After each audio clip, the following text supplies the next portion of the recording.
Hello everybody and welcome back to my channel, or welcome back to my podcast if you're listening to this episode in the audio version only. My name is Rux, I'm a Western tropical astrologer, and today we are going to be diving into your November horoscopes. What a month! What a month November is going to be. I'm filming this, by the way, on the 22nd of October, so before eclipse season fully kicks in, before Mars in Gemini goes retrograde, before a lot of things. I'll just put it out there. You could arguably say that eclipse season is already in motion, but we haven't yet reached the day of the first eclipse on the 25th of October. Obviously, one of the most significant events of November is going to be a lunar eclipse on the 8th of November. It is a lunar eclipse in Taurus, and the moon is going to conjunct Uranus. Folks, a lot of people have been saying this for quite some time. You've probably read about it in the media. You've probably heard it in the news. Something significant is coming from an economic perspective. And I do believe that events around the eclipse on the 8th of November, week before, week after, I do believe that events coming up around that time are likely to really shake up the economy. It may feel a little bit like an economic earthquake, and I am not using the word earthquake lightly. The reason why I'm using it is because Uranus, planet of disruption and revolution and shaking up, the planet that shakes up the status quo, Uranus is involved. This eclipse is also forming a T-square with Saturn in Aquarius. So we basically have in the sky a T-square involving fixed signs. Needless to say that something is likely to crack. Something is likely to break and to, I dare say, crumble. From an economic perspective, from a resources perspective, why do I keep on banging on about the economy and about the resources? Well, because the eclipse is happening in Taurus, and Taurus has rulership over money, over agriculture, over natural resources, and so on. Forgive me, I literally jumped straight into the astrology of November 2022. Let me take a bit of a step back and share the following. I know sometimes I sound like a broken record, but I think it's important to remember that I am a Western tropical astrologer. Therefore, all videos on my channel and all episodes on my podcast follow Western tropical astrology. In my practice, I use the whole sign house system. So if you're listening to this horoscope and you're thinking, oh no, my natal chart looks a little bit different, it's probably because you're using a different house system. Placidus is very popular. Some people use equal houses. I use the whole sign house system. Please feel free to use whatever resonates with you. House systems in astrology are like languages. They're all correct. It doesn't matter, let's say, that much what you use, as long as you personally connect with it. If you want to work with me, you can find me on my website, and that is, by the way, the only place on the internet where you can find me. My website is writteninthestars-astrology.com. That is writteninthestars-astrology.com. You can go to the services section, and in the services section you will find the various types of services that I offer. If you are a first-time client, you will have to go for the 1-hour live Zoom consultation option. If you're an existing client, then you can also go for the follow-up consultation option, the 30 minutes one, or for the year ahead forecast, which is 1 hour long, and it has a preferential rate for existing clients. If you're a new client and you're thinking, Rux, I want to get a year ahead forecast, then you're going to have to go for the 1 hour live Zoom consultation, which is completely customizable to your needs. If you want to get a year ahead forecast, we can dive into the themes for the year ahead together. If you want me to analyze your natal chart, if you want to dive into specific areas of interest, such as career, relationships, and so on, we can also do that. If you want to analyze compatibility, or if you want to look at your astrocartography, we can do that. in the span of an hour. So check it out. Check out my website, and also keep in mind that I'm currently taking bookings for the last week of November and the first week of December. So if you want to get your session scheduled in by the end of the year, just know where I'm at in terms of bookings. The astrology of November, like I said, the eclipse on the 8th of November is probably one of the most significant events of the month. Mars is going to be retrograde in Gemini the entire month. What does that mean? It means that Mars in Gemini things are likely to not necessarily go as smoothly as they would normally do. So if you're thinking, I've got this brilliant idea and I want to put it out there for the world and I want everyone to listen to me and I know what I'm talking about and I'm so passionate and excited about my ideas and about my opinions, Mars in retrograde in Gemini might actually somehow contribute to your ideas, maybe not necessarily being understood in the way that you would like them to be understood. We are probably going to experience some disruption on the roads, some disruption in terms of traveling, some disruption in terms of things reaching their destination in due time, because Gemini is also concerned with transportation, with commerce, and Mars wants to get somewhere fast. And because people are in a rush, there could be incidents, there could be delays because of the rush. So incidents could happen on the road. So I would be very careful not to rush. There could also be experiences for people of their words backfiring.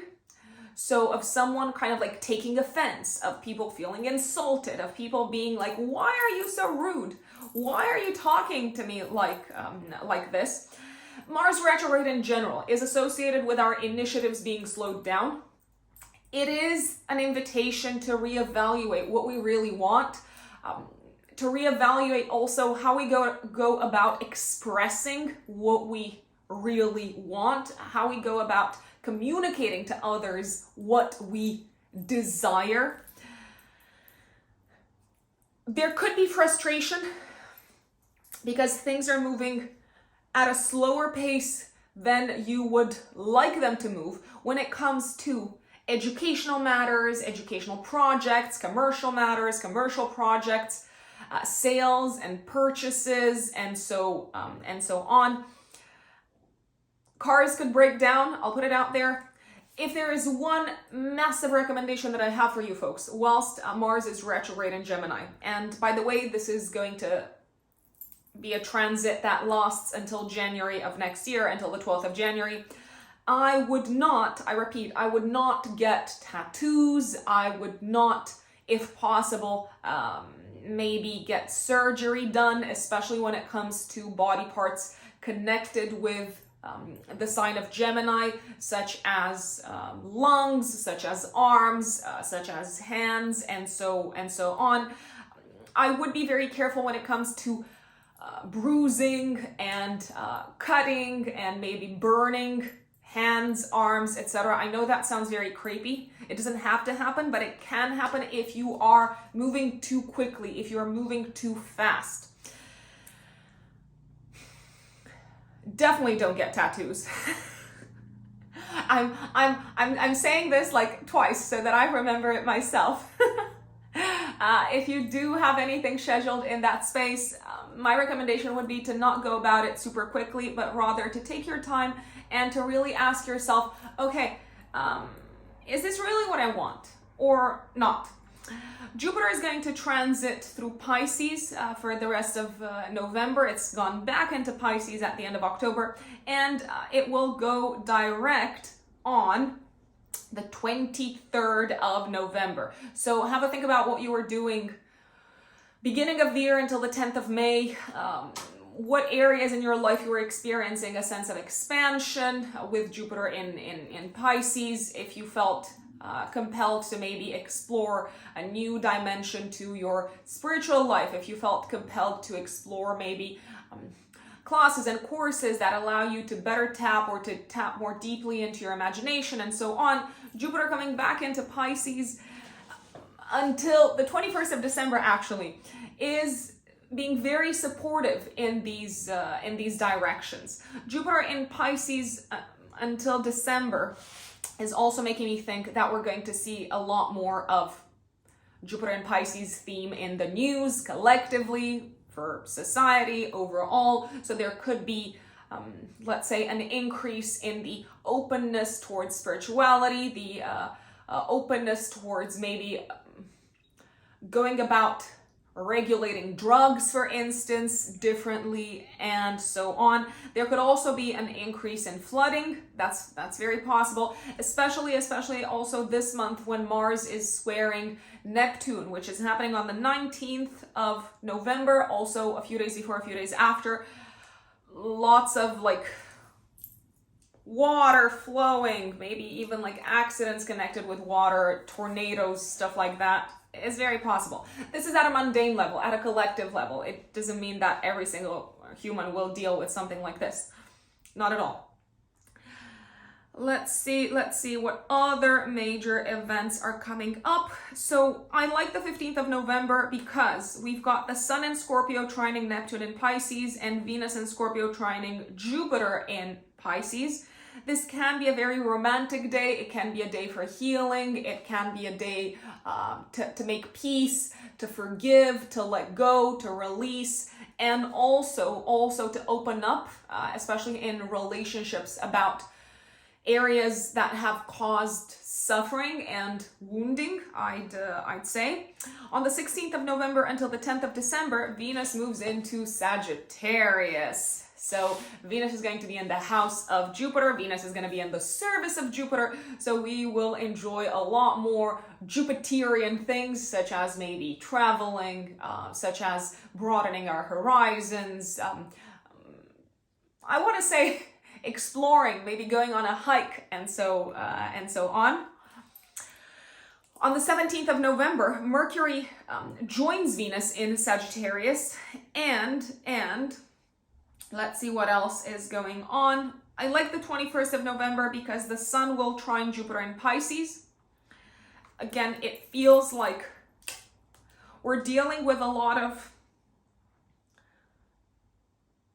surrender and transformational energy, which is allowing us to kind of like wrap up painful themes in our life. On the 22nd of November, for the next month, the Sun moves into Sagittarius, so the spotlight is being placed on Sagittarius themes. Think international affairs, think globalization, and so on.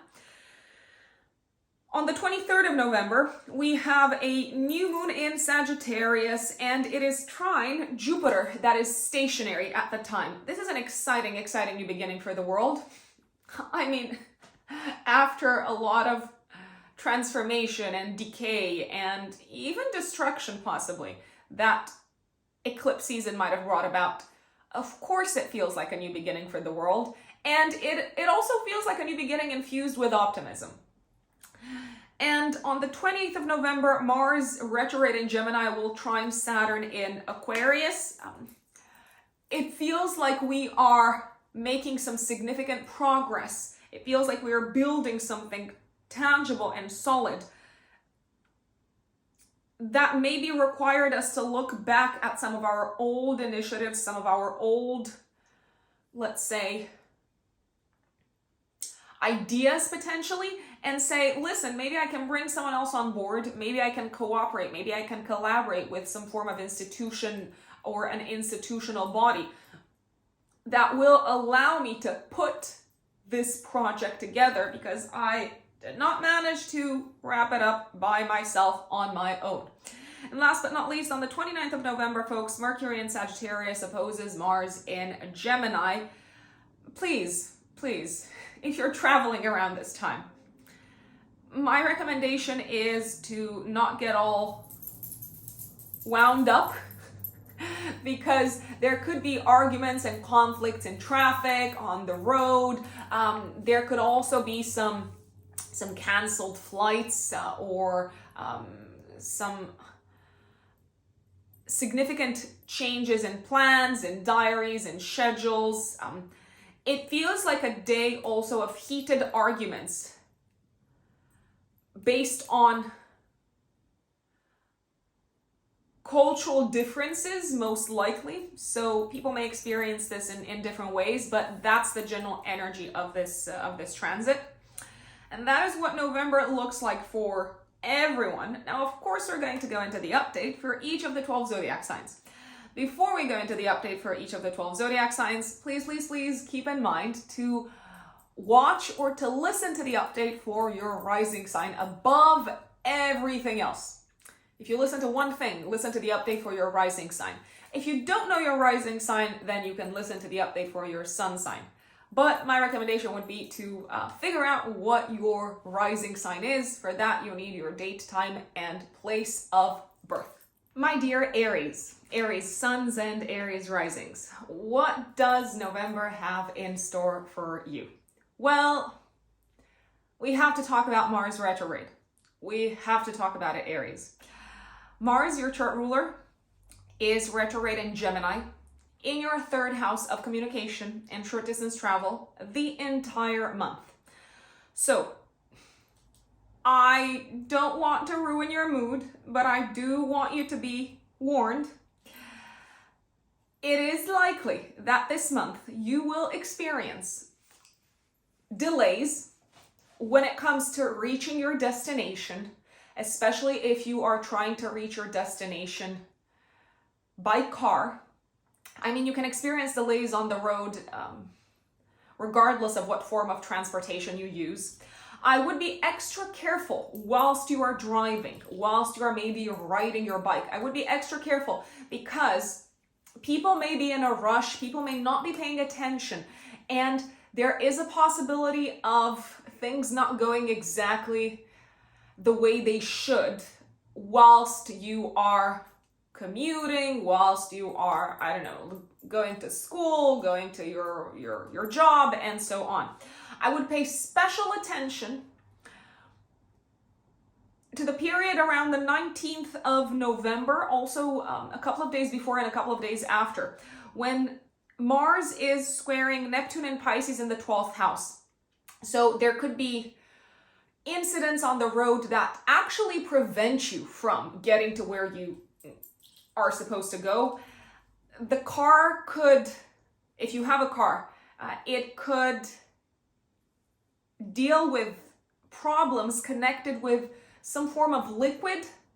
I don't know, something could get flooded. I know nothing about cars, I know nothing about the mechanics, but there could be some issues with liquids. There can also be mistakes made on the road. So let's say you forget to, I don't know, exit the motorway at the right exit. I'd pay attention to that as well. And generally, I would double, triple check, I don't know, that you have enough gas before you hit the road, that you've got all your papers with you before you hit the road, that your insurance hasn't expired, and so on. You could also have some challenging conversations around the 19th of November. Challenging conversations are probably a theme with Mars retrograde in Gemini in your third house, because it may feel like people don't get what you're saying until the middle of January. It may feel like people are acting as if you are rude to them. They could be saying like, this doesn't make any sense, or why are you in such a rush, or take the time to explain things better to us, and so on. So especially around the 19th of November, a few days before, a few days after, there could be some challenging conversations with colleagues, with siblings, also with people that work in institutions. I would also be very careful not to misplace important documents, important papers around the 19th of November, because there is a real danger with that. There can also be a significant lack of clarity as to what you want to do next, as to what the next steps are when it comes to potentially a sale or a purchase. I would definitely, if possible, stay away from buying cars whilst Mars is retrograde in your third house. Also buying any form of transportation, so I'm even referring here to like bikes or scooters or anything of that nature.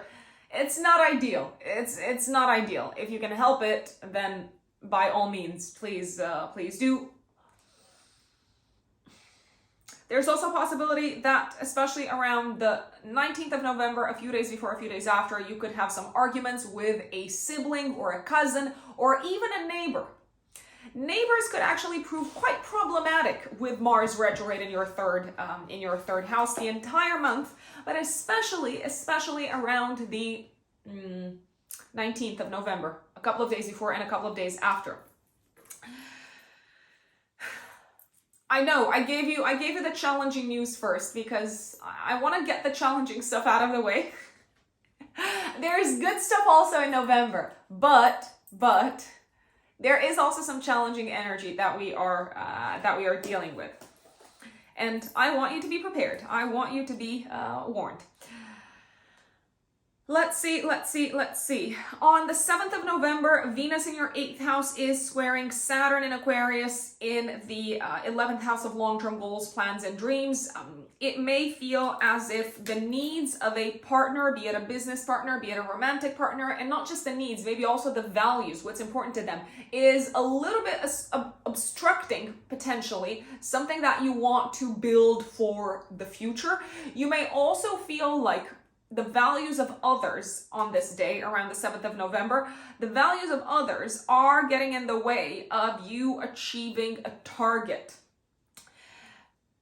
My recommendation would be to not get super inflexible about this and to really listen to what the other person has to say, because they could have a point.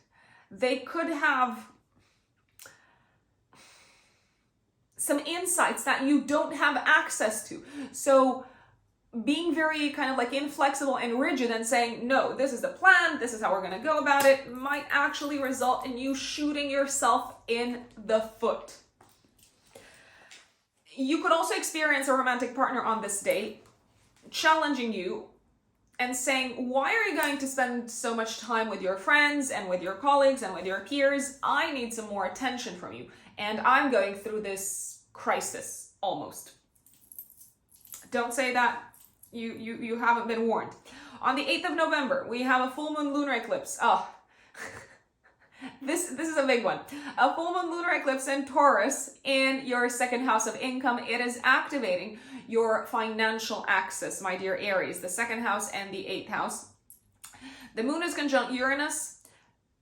The sun is conjunct Mercury and Venus in Scorpio in your 8th house of other people's money. And both luminaries are squaring Saturn in Aquarius in the 11th house of goals for the future. Venus is going to be trining Neptune in the 12th house at the time. Why is Venus important? Because Venus is the ruler of the eclipse. Okay, so I do believe, Aries, that around this time, maybe a financial partnership is likely to crack and crumble. You may hear news about an unexpected expense. A challenging financial situation may come to a culminating point. You could reach this point of closure, and I dare say that maybe the situation is coming to a close, possibly sooner, or possibly at a time that you did not expect it to happen at. You might be getting paid around this time, but it also feels like you are kind of like taking your money and saying, this is my money, and I'm done with kind of like sharing my money with you, or I'm done relying on your resources. You could be saying this to a business partner, you could be saying this to a life partner. I'm done relying on your resources. I'm just going to like do my own thing, because otherwise it feels like I can't move forward with my plans for the future. Indeed, there may be a rift when it comes to shared assets, shared finances, shared resources around this time, a rift and a rupture due to the fact that your interests of the two parties involved are at odds with each other. They're not helping each other. They're actually kind of like at odds with each other. My recommendation is the following, folks. Do pay what you have to pay around this time. You may need to pay a debt in full. You may also need to pay for someone else's expense around this time, my lovely Aries, but also be very clear as to what constitutes an expense that you're willing to take on and what constitutes an expense that you no longer want to deal with for someone else's sake in the future. There's also a possibility that you may have to pay for something around this time, something that you weren't necessarily prepared to pay this much at this point in time, and it kind of interferes with some of the plans that you had made together with either a life or a business partner where you were relying upon this sum of money.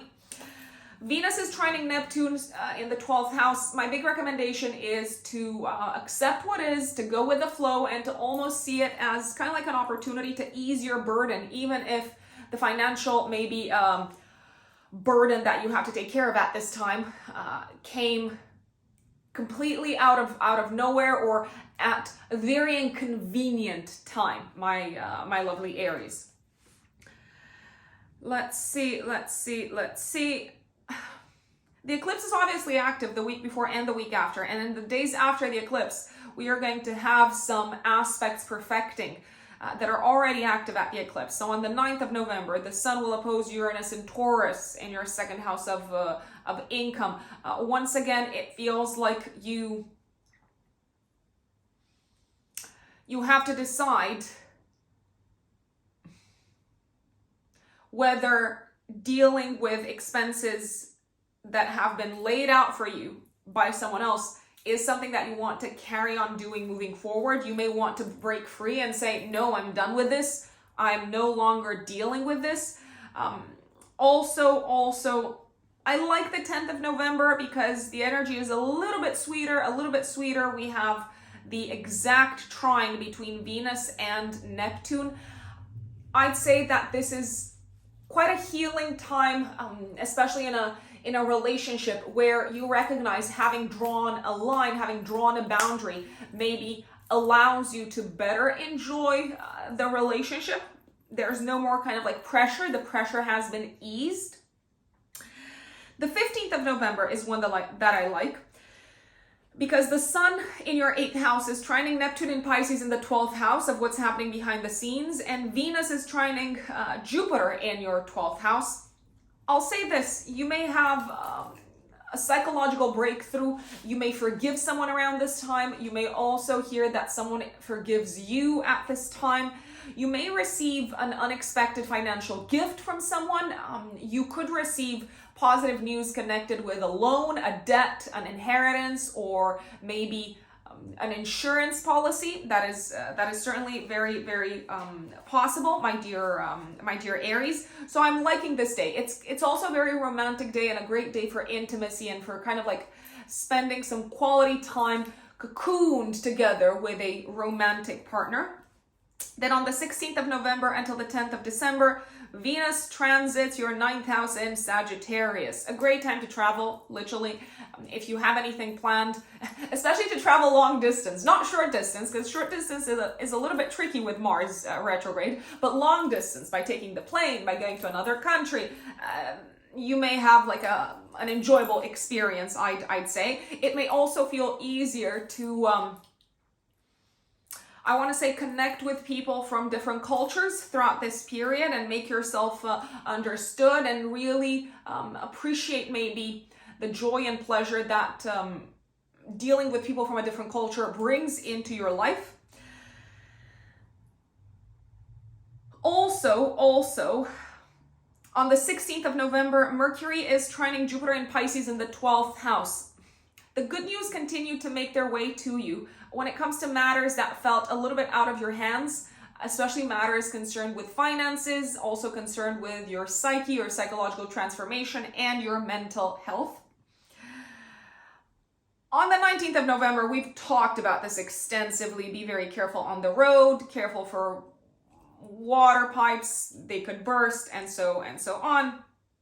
On the 21st of November, the sun in your 8th house is trining Jupiter in Pisces in the 12th house. Especially if you have kids, it may feel like a child has overcome a very challenging time for them, maybe a time of transition, of transformation. Also, you may have fun diving into something kind of like hidden and behind the scenes, and maybe also of a spiritual or mystical nature, together with someone that you love.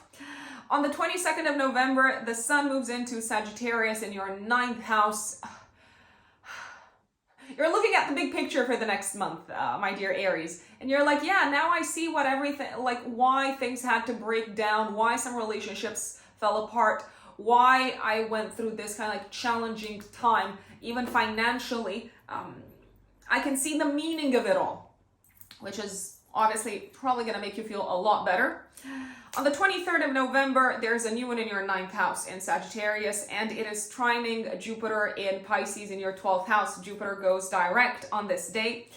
I love this. It feels like a new beginning from a belief system perspective, from a spiritual perspective, from a worldview perspective. You may feel like, I see the world through a different lens. My life philosophy has changed, it has evolved. You could also start a new important academic project around this time, maybe something that will lead to growth and expansion on levels that you're not exactly seeing right now. It feels like you're opening up to a deeper connection with the divine. You could also be introduced to a different spiritual practice, and you may also welcome into your life what feels like an important mentor around this time, maybe also the few days before and the few days after. I'm liking the 20th of November because it feels like you're finally reaching some form of agreement. You're finally persuading maybe a group of people of your ideas and of your initiatives. It's a very good day for collaborative projects that you are leading with a wider group, I'd say. If you need to present something, if you need to sell something, maybe something that you had to sell a while back, this is a good day for a presentation. And very careful, again, when it comes to traveling and on the road on the 29th of November. Why very careful? Because you could bump into all sorts of people that are messing up with your plans. If you're taking an exam on this day, I would not rush.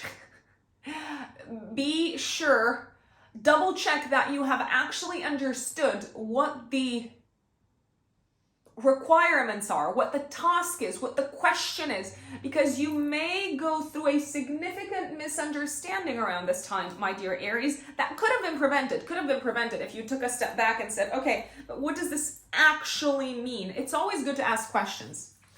Just putting it out there.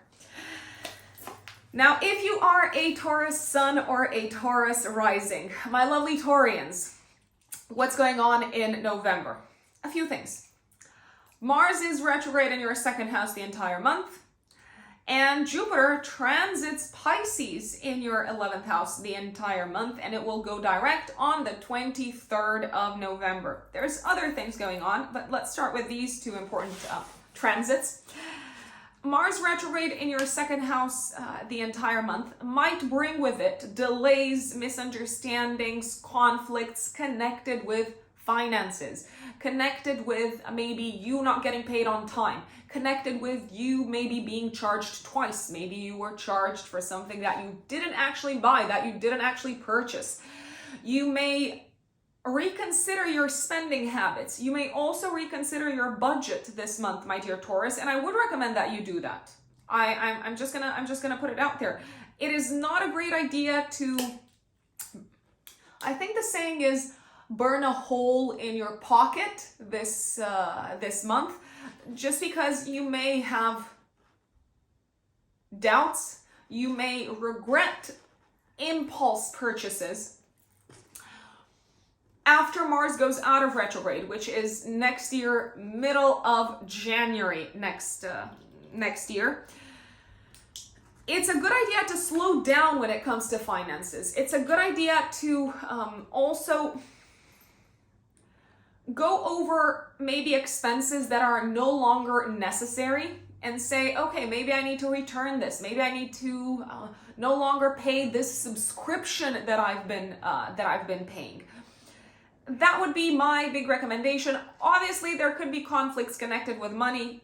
Mars is also the ruler of your 7th house of relationships. You could have some quarrels with business partners or life partners, especially around the 19th of November, give or take 3 days before, 3 days after. I mean, the closer to the 19th, the stronger the energy. You could have arguments with a partner connected with finances and with the financial aspect of a long-term goal for the future. Maybe there's kind of like a sense of lack of clarity as to how a goal for the future will play out, because you're not on the same page when it comes to spending habits or when it comes to budgeting with a partner. Also on the 19th of November and the few days before, the few days after, I would be very careful not to overspend when it comes to going out, when it comes to social events, social activities, just because you may regret it later. Just saying. Also, if you are attending any sort of group type of event, a conference, or even if you're going out with your friends around the 19th of November, I would make sure that you don't get overcharged. I would also make sure that your wallet doesn't get stolen or something of that nature. You may also feel a little bit despondent or a little bit disappointed or unclear as to how you're going to proceed with one of your goals for the future. Again, because there isn't that much clarity when it comes to your financial situation just yet, my dear Taurus. The good news, I mean, I like Jupiter coming back into your 11th house until the end of the month and going direct on the 23rd of November. You can continue to experience growth when it comes to connecting with others, when it comes to networking, when it comes to being part of groups of people that can really help you broaden your horizons. There could be opportunities that make their way to you until the end of the month. Opportunities of collaboration via friends, via connections, via groups of people that you find yourself surrounded by, my lovely Taurians. It is a good idea to maybe reconnect with old friends. It is a good idea to kind of like go out and say, yeah, let's talk. We haven't seen each other in a long time. How's it going? You may also feel very positive and optimistic, I want to say, Taurus. Whilst Jupiter continues to transit your 11th house, you may feel very positive and optimistic about your goals for the future. You're encouraged to dream big. The thing is, especially around the 19th of November, you may not know exactly how these big dreams are going to play out because of financial reasons. You don't have to figure it all out by yourself. I'd say also ask someone for advice, for recommendations, your peers, maybe someone who has gone through a similar, let's say, process that you're going through on your way of achieving some of your big long-term goals. On the 8th of November, week before, week after, we have a full moon lunar eclipse activating your first house of identity. And man, this is a tense one. It's a tense one. It's a mixed bag, actually. Why? Because the moon is conjunct Uranus. It is opposing the sun, conjunct Mercury and Venus in Scorpio in your 7th house of relationships, and they are both luminaries are squaring Saturn and Aquarius in the 10th house. You may decide to break free from an existing partnership. You may decide to make a public announcement regarding a partnership and say, I no longer want to feel chained or trapped or imprisoned by this partnership. You may have a revelation, my dear Taurians, especially Taurus risings. You may have a revelation about how a relationship in your life, it doesn't necessarily have to be a romantic one, how a relationship in your life has been holding you back from building what you want to build professionally. You could feel the impulse, because Uranus is generally quite restless. You could feel the impulse to cut yourself loose from an existing relationship. Like I said, it could be a business one, but also from an existing position at work. You may recognize this is no longer who I am. It's a very powerful aha moment in terms of who you have become, my dear Taurians, and who you no longer are. And if there is like this powerful sense of discord between who you have turned into and your public status and reputation in your job and your relationship sector, it may feel like something implodes around the time of the eclipse. You could surprise yourself in saying, no more. That's it. I'm done. No looking back. I would also say that you may be pleasantly surprised if you kind of like open up to a partner about something that has made you feel enchained and imprisoned.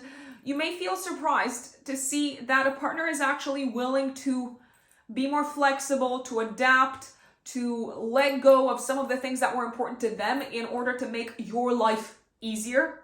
So that's also something to keep in mind. Let's see. The 11th of November is also quite challenging when it comes to interactions with bosses, also interactions with family members. You could be feeling judged. You could be feeling like they're making a judgment call and they're reacting from an emotional standpoint without knowing the full picture of what you've gone through or of what you've been going through.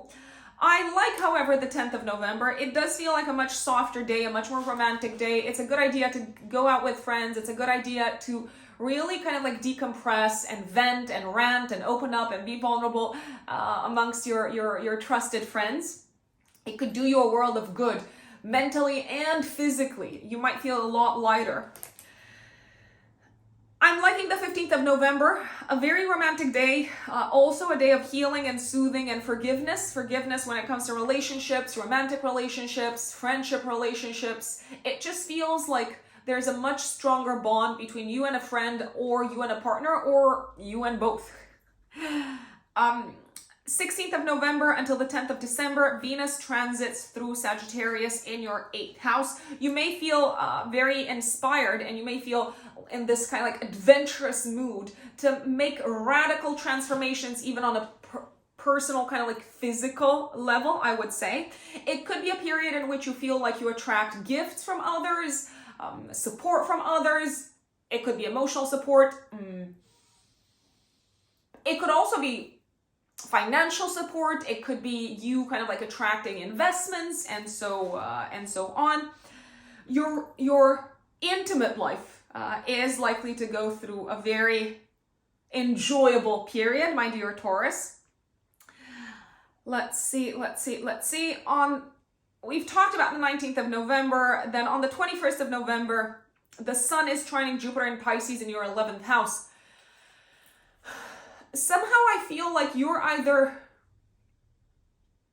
much more comfortable in revealing private parts of yourself to a friend or to a partner, or they're much more comfortable in opening up to you, in being kind of like, in cracking that shell open and saying, this is what I'm going through, this is where I come from, this is what my past is about, this is how it's influenced me from a psychological perspective. And it may feel like, again, a relationship is becoming much stronger.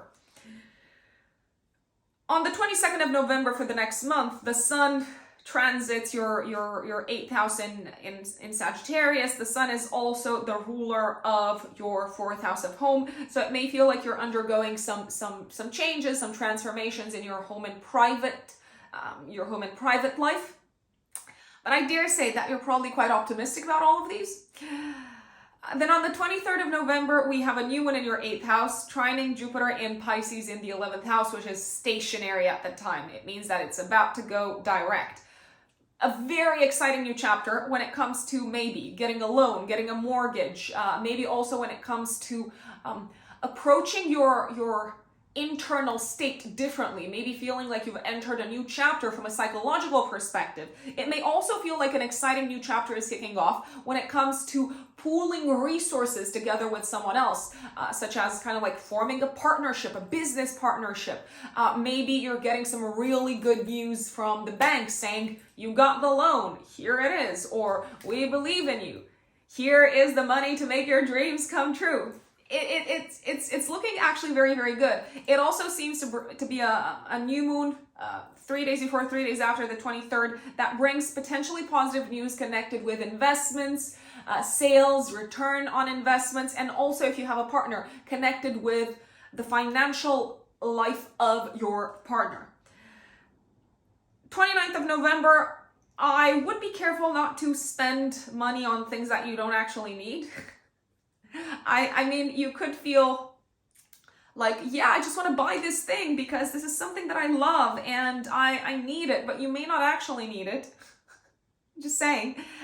Especially if it's something for, also for your kids. Do they really need what you're buying for them? Or are you just like, yeah, you need this thing. They might not even use it. So just putting it on your radar, Taurus.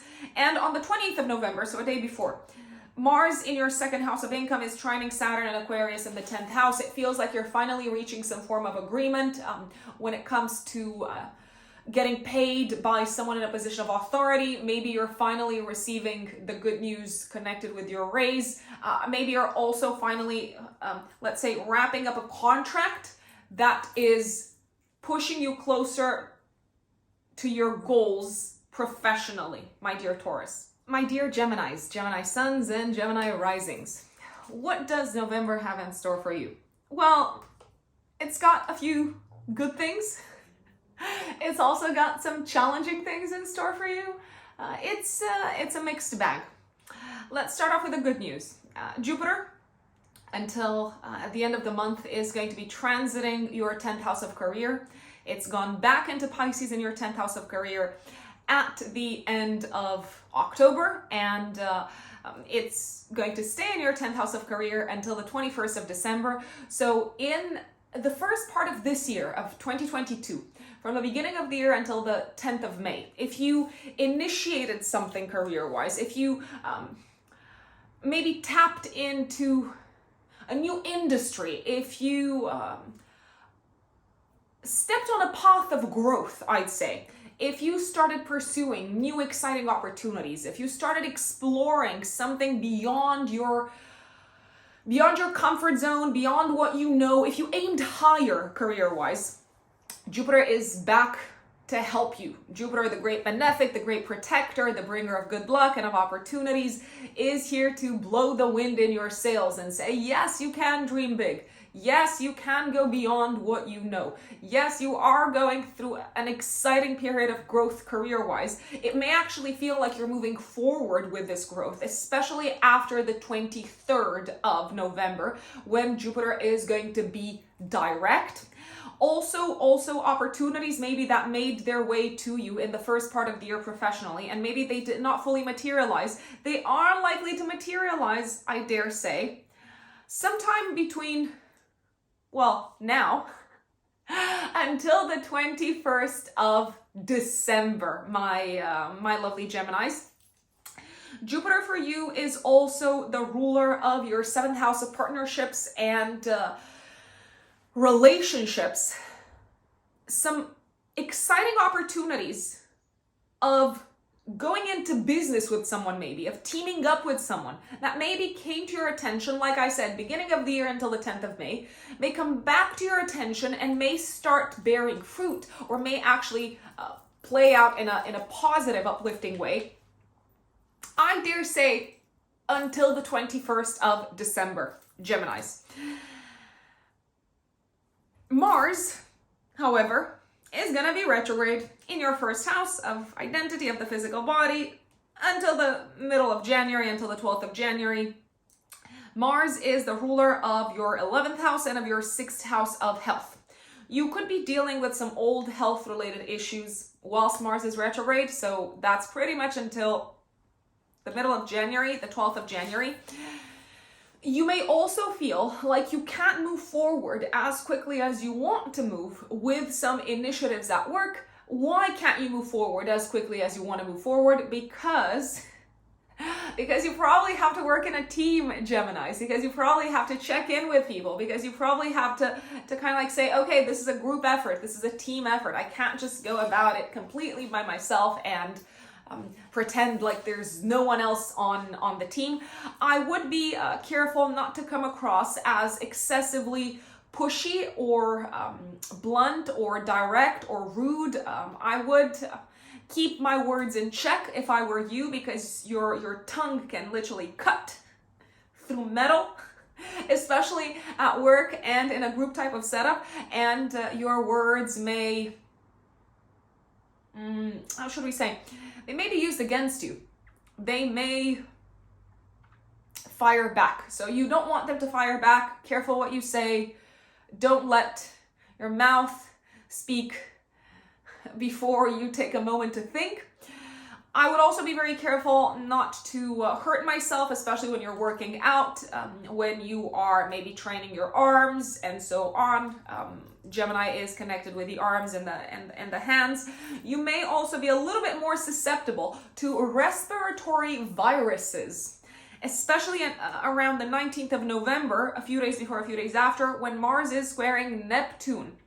Also around the 19th of November, it may feel like you are very frustrated because communication with someone in a position of power, with a boss, with a manager, is very vague and ambiguous, and it makes you feel like your words are falling on deaf ears. You may also have doubts, and you might severely second guess where you're headed professionally, especially around the 19th of November when Mars is squaring Neptune in your 10th house of career. It may feel like your desires and wants career-wise are just very hard to attain, very hard to reach, very hard to materialize for whatever reason. My lovely Geminis. I would also double check if you are planning anything in a professional environment, especially with a group of people around the 19th of November. I would double check that everyone's got the right details. I would double check that everyone's understood your message, that everyone understood what they have to do, because I don't think they got it. I don't think maybe you were as clear with them as you thought you were. So it's not a bad idea to check in with people and say, do you know what you have to do? Do you know what your duties and responsibilities are? And so on.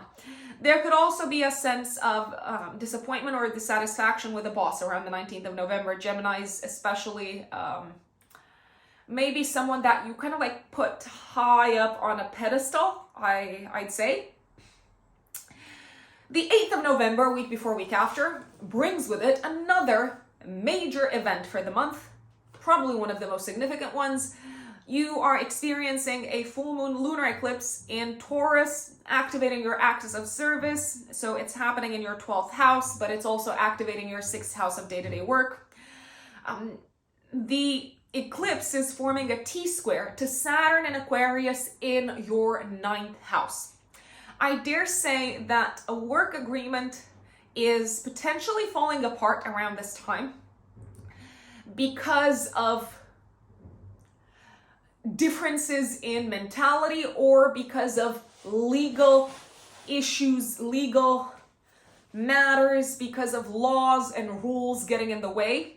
There is a possibility that you could give up on a job around this time. There's a possibility that you could leave a job. There's also a possibility that a team could be dissolved at work, possibly because of issues of a legal nature, once again, or because of something that is happening at an international level with the company maybe that you're working for. You may also feel like something really needs to change around this time. There could be some form of crisis that you're experiencing health-wise, Geminis, around this time. It could be mental health crisis, it could be physical health. It's probably more on the mental health side. And you may feel like something definitely needs to change in terms of your mentality when it comes to how you go about approaching your day-to-day work, how you go about approaching your daily habits, your routines, how you go about your habits in general. It may also feel like you need to Be very realistic and objective and detached in terms of what is no longer working for you on a day-to-day basis, Gemini. It could be a job that is no longer working for you. It could be a habit that is no longer working for you. It could also be,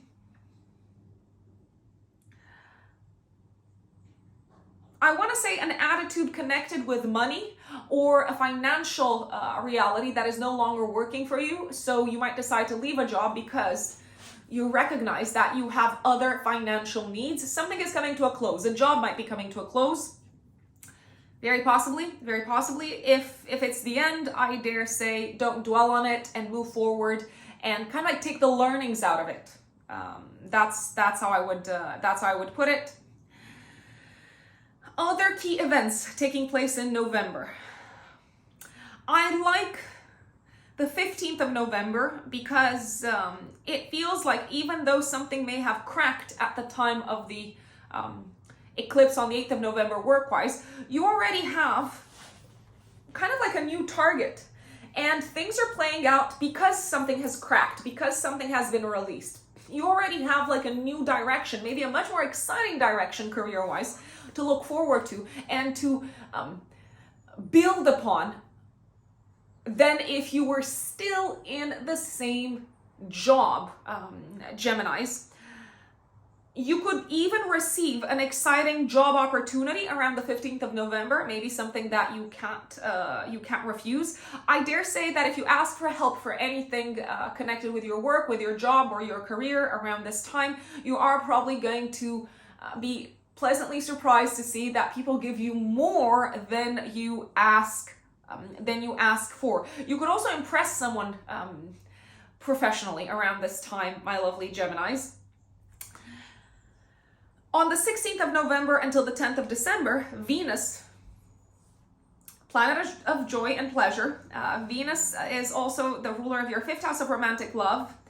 Venus is transiting your 7th house of relationships. This can be a very romantic time. You could meet someone if you're single. It is a good time to prioritize fun together with a partner. It is a good time to also prioritize forming connections with others because people are more inclined to say yes to whatever it is that you are asking them for.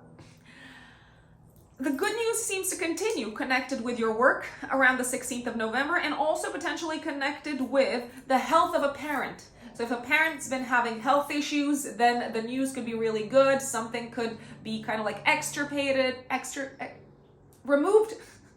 I don't know if I've just invented a word. It definitely exists in Romanian, but I don't know if extirpated is a word in English. So a parent could have something removed. Maybe they went through surgery and the surgery was a success. Let's say you're also very, very persuasive in presenting something and in getting people to believe in what you present in a professional environment around the 16th of November. On the 21st of November, the sun in your 6th house is trining Jupiter in your 10th house of career. It may feel like you're getting some recognition at work, some recognition for your skills, some recognition for your experience, and also some recognition for your ability to really just get people on your side. This is also a very healing day from a health perspective. If there were any sort of like health related issues, especially around the time of the eclipse on the 8th of November, the sun is generally considered to be a healing force.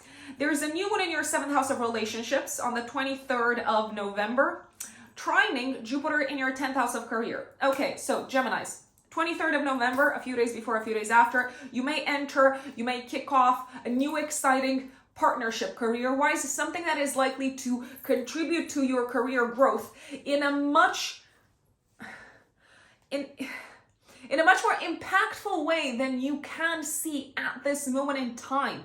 You may also meet someone that is going to be very influential in an auspicious way professionally for you, but it may just be the beginning of it. It may just be the beginning of the connection, the beginning of the collaboration, because the new moon is obviously a time of planting seeds.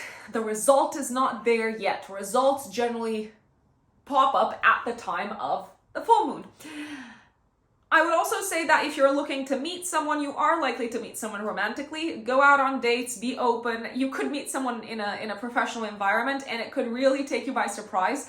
You could also have like a really, really good time and feel very appreciated by bosses and by colleagues at work. And essentially, it may feel like people change somehow their perspective and their views of you in a positive way. Around the time of the 23rd of November, the new moon in your 7th house. I'm liking the 28th because it feels like you finally have clarity in terms of, I want to say, some of the work that you need to put into an educational project or a project connected with visas, travel, residency, maybe also something connected with collaborating with someone overseas. It's like, yes, this is it. This is the clarity that I was asking for.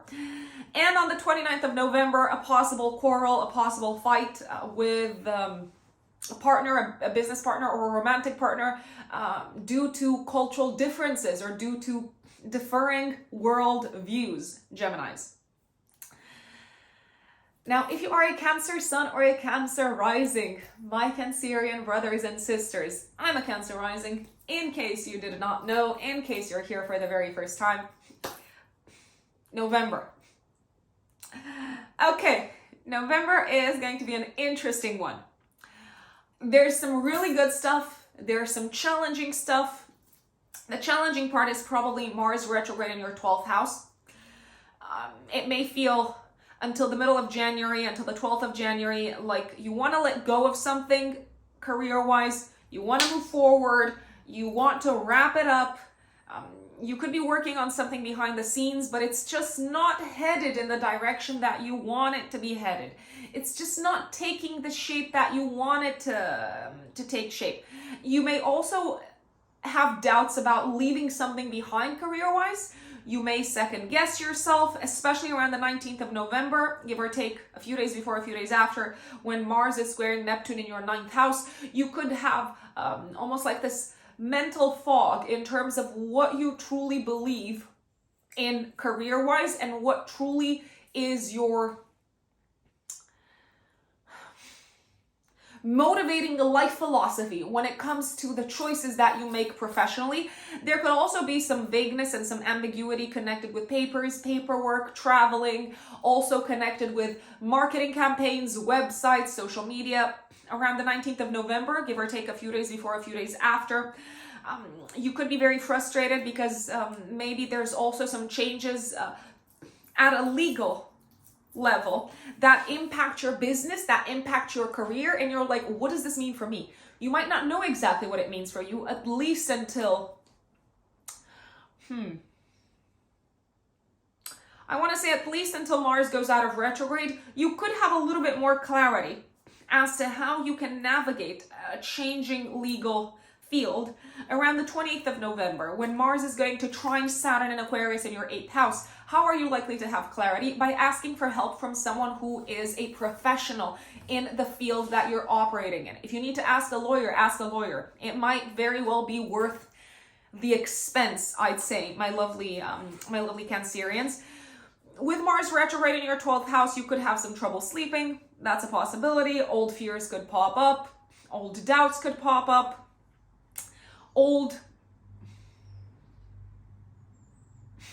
I don't want to call it them nightmares, but old challenges that you dealt with in connection with, I don't know, the boss from hell or something like that. You may also feel like there's some people that talk about you behind your back, but again, you may not have complete clarity. It could be gossip. It could be you maybe just kind of like misunderstanding what they're trying to say. I would not necessarily confront them whilst Mars is in retrograde. I would listen, I would not jump to conclusions, and I would also not lose sleep over what people are saying. Jupiter, until the 21st of December, is again transiting your 9th house. It's a period of expansion for you from a knowledge perspective, from a belief system perspective. You may travel, you may feel inspired to travel once again, Cancerians. You may have opportunities to travel, especially for work-related purposes, because Jupiter is also the ruler of your 6th house. You may attend some classes, courses, conferences, that really kind of like get you to think differently about your day-to-day work. Whilst Jupiter is transiting your 9th house, it may also feel like you're moving forward with something important from an educational or academic or legal perspective after Jupiter goes direct on the 23rd of November. Take advantage to learn as much as possible, take advantage to travel as much as possible, of this exciting transit in your 9th house of Jupiter, and also really challenge yourself to maybe do your work differently, to maybe introduce some different kind of like habits into your day-to-day, to maybe say yes to new opportunities and new tasks that get you out of your comfort zone, my dear Cancerians. It may very well be worth it. You may also feel until the 21st of December like your connection with the divine is being strengthened somehow. So I'm very excited for you when it comes to that. On the 8th of November, week before, week after, there's a full moon lunar eclipse in Taurus. This is a tense one. The moon is conjunct Uranus, so you know what that means. That means revolutions, disruptions, things being turned upside down. The eclipse is also forming a T-square with Saturn in Aquarius in your 8th house. There is a possibility that a friendship could fall apart. There is a possibility that you could hear some very distressing news about a friend, maybe about them having dealt with something really challenging from a mental health perspective and also maybe from a financial perspective, my dear Cancerians. You could also decide to break free from a friendship that has been causing drama and unnecessary crisis in your life. If you have kids, a kid could go through a very, very challenging time when it comes to a group of people, and you might have to kind of like intervene and say, no, I'm going to remove you from this group of people. I don't know. You could hear of one of your children maybe getting bullied, God forbid, when they're, I don't know, attending ballet classes or playing football and something like that. And it may already be too late to kind of like go in and have a chat and talk to the other kids. It might be a case of, I need to intervene now, and I need to be very radical in the way that I go about this. A group project could come to an end, but it might come to an abrupt end because of funding issues. That's also a possibility. You may also feel like you have to let go of one of your plans because your partner is dealing with some financial issues at the moment. Let's see.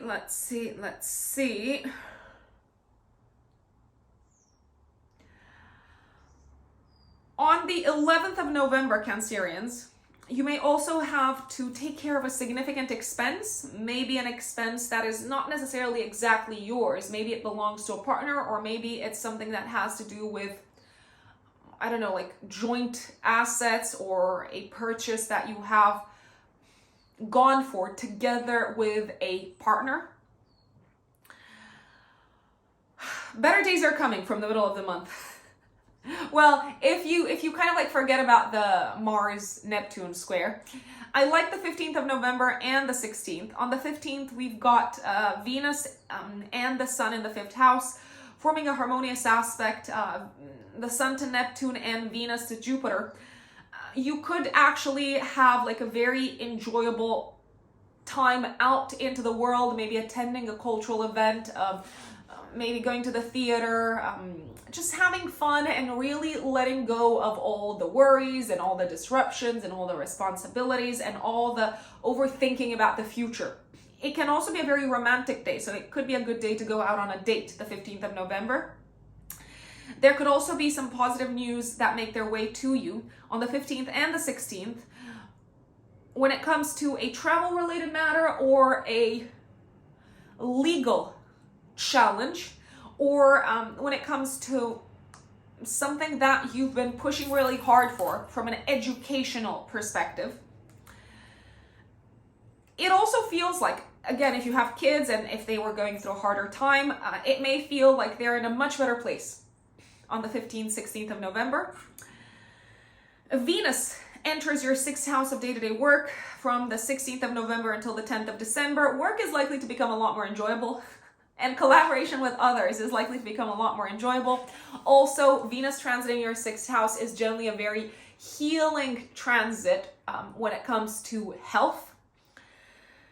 Venus is also the ruler of your 4th house of home and family, so a parent could be experiencing much better times health-wise if they've been dealing with anything on that front, or a family member in general could start feeling a lot better. 21st of November, if you're traveling, it's probably going to be a really emotionally fulfilling and maybe even cathartic trip.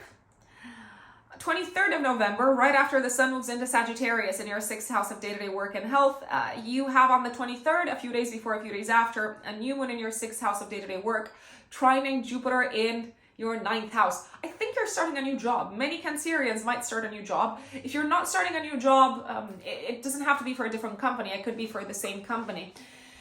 You could start working with an overseas team. You could also start introducing into your day-to-day a new habit, a new set of rituals that make you feel a lot more uplifted, a lot more positive, and that give you that stronger sense of meaning when it comes to day-to-day life, my lovely Cancerians.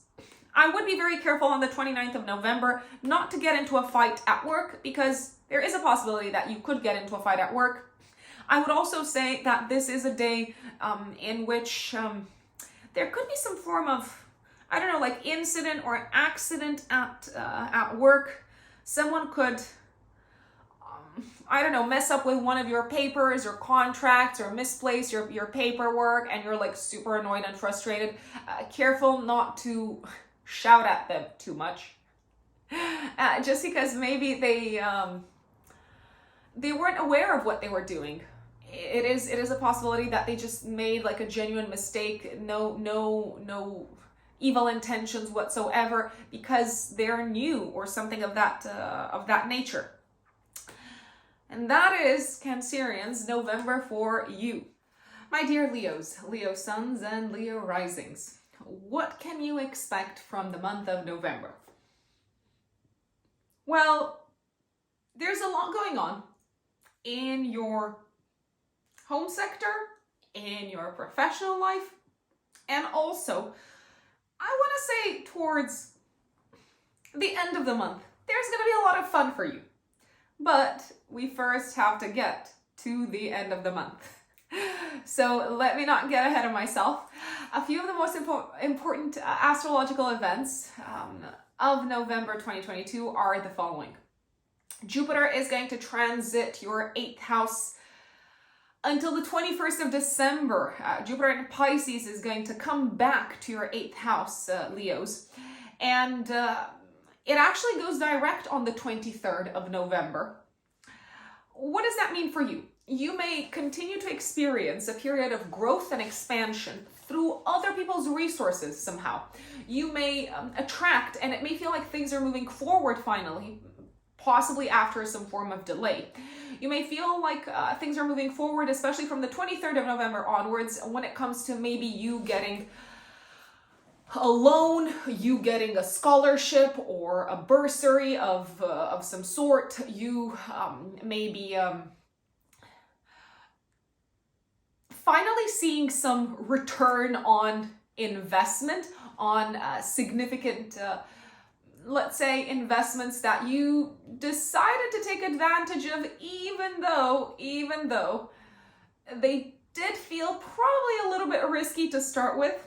It may also feel like you're continuing to explore until the 21st of December. And especially from the 23rd of November onwards until the 21st of December, it may feel like you continue to explore and make progress, make significant progress when it comes to understanding yourself on a deeper level, and also when it comes to understanding others on a deeper level. And I mean from a psychological perspective. Jupiter is also the ruler of your 5th house of enjoyment. So pretty much until the 21st of December, it may feel like you have a lot of fun, but behind closed doors. And I do believe that this enjoyable chapter of your life has something to do with the area of intimacy. There's also a possibility that you could be attracting funds, gifts, other people's money, other people's resources, more than you have done in a really long time. This is maybe only, let's say, on par with what you have experienced from the beginning of the year until the 10th of May. You may start attracting things from others into your life, especially after Jupiter goes out of retrograde on the 23rd of November. If you've been meaning to, I don't know, learn more about investments, if you've been meaning to maybe go to therapy, Jupiter really supports you and helps you, and you're likely to make significant progress on these fronts. Maybe even more progress than you thought you would make in such a short amount of time, Leos. Now, let me put it out there. Mars is going to be retrograde in Gemini in your 11th house for the entire month, actually until the middle of January of next year. Mars for you, my dear Leos, rules your 9th house and your 4th house. Okay, so you may have arguments with friends, arguments that maybe you have already talked through a while back whilst Mars is retrograde in your 11th house. They could be arguments based on differing worldviews, based on cultural differences, based on different cultural backgrounds. If you feel frustrated that your plans for the future, especially when it comes to traveling, academia, and your living situation, if you feel frustrated because they're not moving at the pace that you thought they would move, I do want to remind you that retrograde periods are very well known for delaying things and for things maybe going a little bit south. You could also second guess, you could have doubts around your plans for the future, especially when it comes to your academic future and when it comes to your living situation whilst Mars is retrograde. And in particular, around the 19th of November, maybe also the few days before, the few days after, when Mars is going to square Neptune and Pisces in your 8th house, you could have doubts about your plans for the future because you may not necessarily see how you can collaborate with someone because they have such different values from your values. You could also feel like maybe the financial situation of a partner is getting in the way of you accomplishing what you want to accomplish for the future. Before you move forward with your plans for the future, you may actually need to deal with any debts, any outstanding debts that you might have, and also to deal with maybe some of the fears that you thought you had overcome. Maybe it's time to reevaluate them and say, have I truly let go of this fear? Or is this still something that is plaguing me? Is this still something that is maybe holding me back? There could be some conflicts, some quarrels around shared money, shared assets, shared resources, and around the 19th of November. I would be very careful if you pay a debt, if you pay a loan, if you utilize your credit card. I would be very careful that you read the fine print. Please, please, please read the fine print. I insist, because Neptune is known for making things a little bit smoke and mirrors. 8th of November, week before, week after, another significant event for the month of November. We have a full moon lunar eclipse. This eclipse actually ends eclipse season for 2022. A full moon lunar eclipse activating your 10th house of career and your 4th house of home and forming a tense aspect to Saturn and Aquarius in your 7th house. Very suddenly, you may decide to end a business partnership. Very suddenly, because the eclipse is conjunct Uranus, you may decide to leave behind also possibly either a relationship or a home in order to pursue new career goals. There's also possibility, especially for Leo risings, if you are in a relationship, that there could be some really unexpected and painful news connected with your partner's parents or parent. Something is coming to a close professionally. You may feel ready to move forward with your professional life. Let's put it this way. You may feel ready to break free from a very stressful and maybe emotionally intense situation professionally. You're like, I don't care about this job title anymore. I am done. There could also be a feeling of blockage connected with moving forward with your career because of what's happening in your romantic life, because of what's happening in your relationship sector, and also because of some challenging situations that are unfolding at home.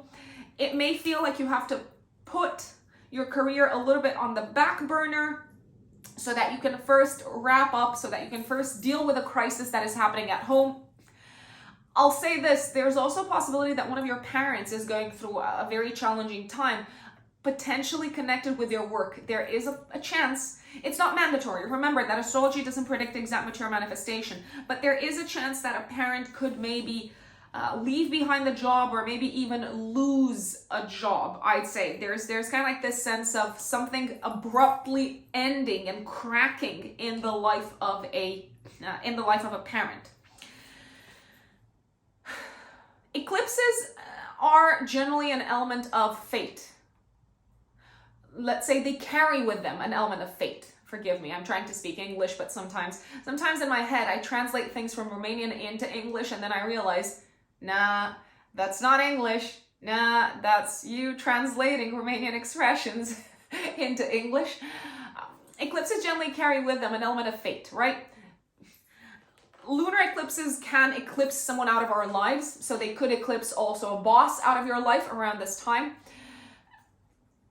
I generally recommend not necessarily negotiating with eclipses, not kind of like holding on to what was, not holding on to the past and saying, okay, this is it, this is falling apart, this is cracking, this is crumbling, the tower has fallen, what now? New beginnings, new horizons, and so on. I like the fact that Venus, which is the dispositor of the eclipse, is trining Neptune in your 8th house. Basically, something coming to a close professionally or when it comes to your public status and public reputation is likely to promote a sense of healing and maybe feeling much more at peace and at ease, feeling much more comfortable in your private life, my dear Leos. On the 15th of November, so I like this day. I like the 15th and the 16th. After eclipse season is like, after you've taken in the changes brought in by eclipse season, I like the 15th and the 16th of November because the sun is going to trine Neptune in Pisces on the 15th, and Venus will trine Jupiter in Pisces. I dare say that you could receive maybe some form of, I don't know, like a lump sum of money, maybe an inheritance, maybe a gift from the family side. You could receive a lump sum of money, maybe coming from the sale of a property. That's very, very possible. You may also find a way to forgive a parent, or they might find a way to kind of like make amends to you. In any case, it does feel like there's a sense of peace coming from letting go of something that was really stressing you out at home, and that allows for a much stronger emotional connection with family members. I do like the 15th because it can be also a very, very romantic day, probably spent with a partner at home, cocooned at home. From the 16th of November until the 10th of December, Venus, planet of enjoyment, enters your 5th house of romantic love. Okay, this is prime time to go out on dates. This is prime time to attend parties. This is prime time to have a lot of fun together with others, my dear Leos. Venus is the ruler of your third house of communication and your 10th house of career. You may actually have a lot of fun with work colleagues. From the 16th of November until the 10th of December, you may also feel like it is much easier to come up with creative ideas and express them, share them with others throughout this period. I did say that the 19th of November is tricky, also the couple of days before and the couple of days after. When it comes to having fights and arguments with friends, maybe also feeling betrayed by a friend. I'll just say it. or a friend might accuse you of betraying them. Maybe they're taking something that you're saying very much to heart. Careful what you say when Mars is retrograde, because things that you say with no ill intentions can backfire. 23rd of November, right after the sun moves into Sagittarius, we have a new moon in Sagittarius in your 5th house of romantic love, enjoyment, and creativity, trining Jupiter in your 8th house. I love this. This is a great time to plant seeds when it comes to creative projects. It's a great time to initiate a creative project that involves some form of collaboration, some form of connection, maybe also some form of tapping into other people's resources, or maybe also channeling your more, how should we say, problematic emotions and experiences into something beautiful. You may also discover a new passion and hobby. And you may also start looking at your romantic sector a little bit differently. There is a possibility that you can see around the time of this new moon how you can transmute maybe something that felt like a generator of crisis for you psychologically, how you can transmute that into a skill and how you can look at it as a gift. Certainly you could also meet someone, especially if you're single, and the beginning of a beautiful, fun, enjoyable, spontaneous affair could ensue. Now, why do I call it an affair? I'm not saying that it doesn't have the potential to become a long-term thing, but at this point in time, it's more fun than commitment, okay? Let's see. I like the 20th of November because Mars is going to trine Saturn in Aquarius in the 7th house. It feels like you are persuading someone that was very rigid about your way of approaching a long-term goal for the future. It also feels like you're making headway when it comes to getting a partner on board with your goals and your objectives. And the 29th of November is a little bit tricky because you may have a little bit too much fun. A little bit too much fun, maybe push things a little bit overboard. You may also defend a point of view in front of a friend or in front of a romantic partner a little bit too much, and they could say, you know what, this really puts me off. And that could result in maybe like a very enjoyable date coming to an abrupt end. So careful what you say, my dear Leos. And that is your horoscope for November. Now, if you are a Virgo sun or a Virgo rising, my dear Virgos, what is going on for you? Okay, so I'll give you the good news, then I'll give you the challenging news, then you decide what to do with it, with all of it. And keep in mind that, again, I will share some scenarios in terms of how things are likely to play out.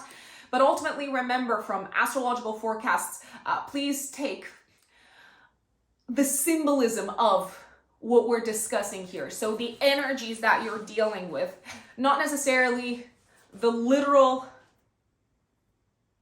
manifestation of things, because astrology does not predict literal 3D tangible material manifestation. Astrology is only archetypally predictive.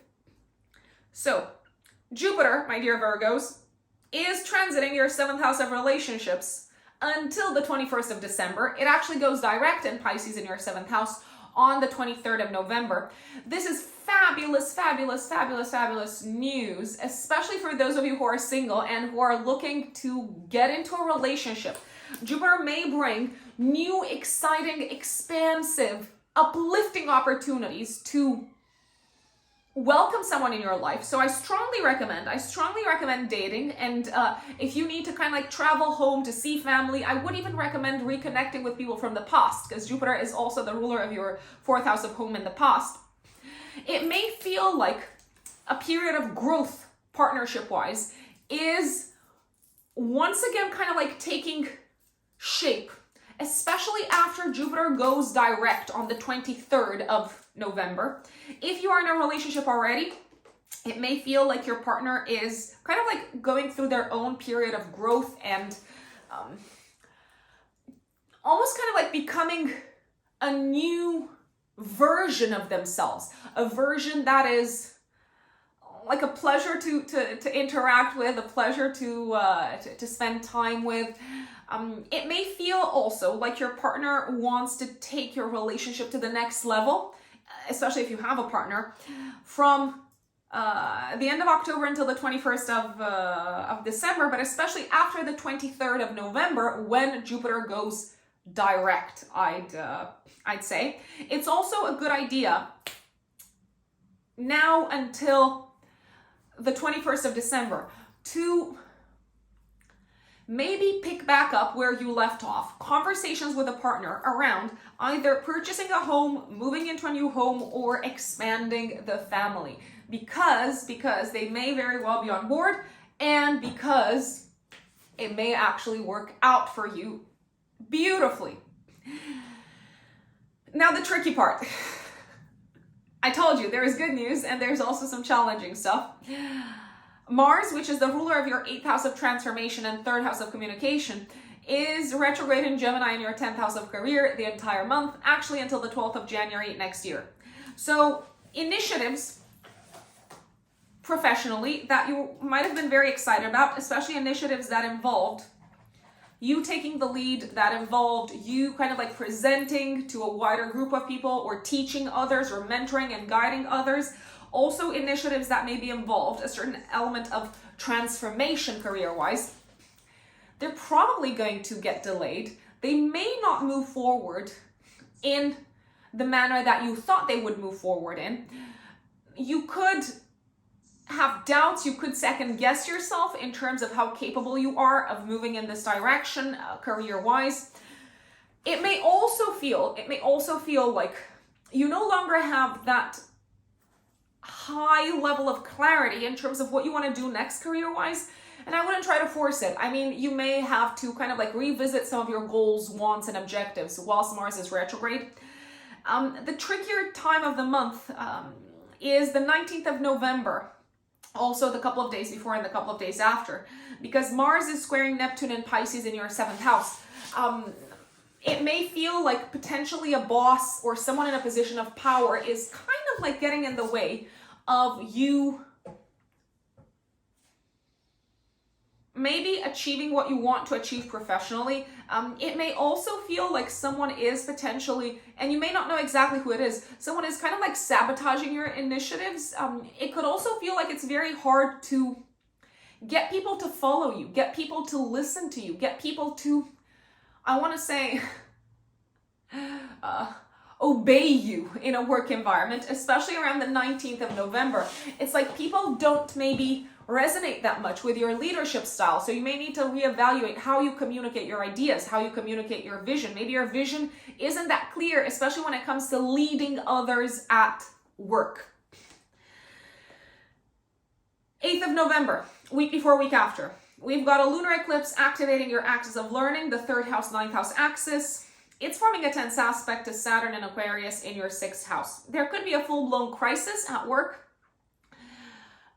that you experience around this time due to cultural differences and due to misunderstandings and due to differences in terms of general life philosophy. You may feel like you're a little bit at a stalemate work-wise because you've got your vision, some of your colleagues have their vision, and no one wants to give in. No one wants to adapt. No one wants to be flexible. Virgos. There could also be some significant,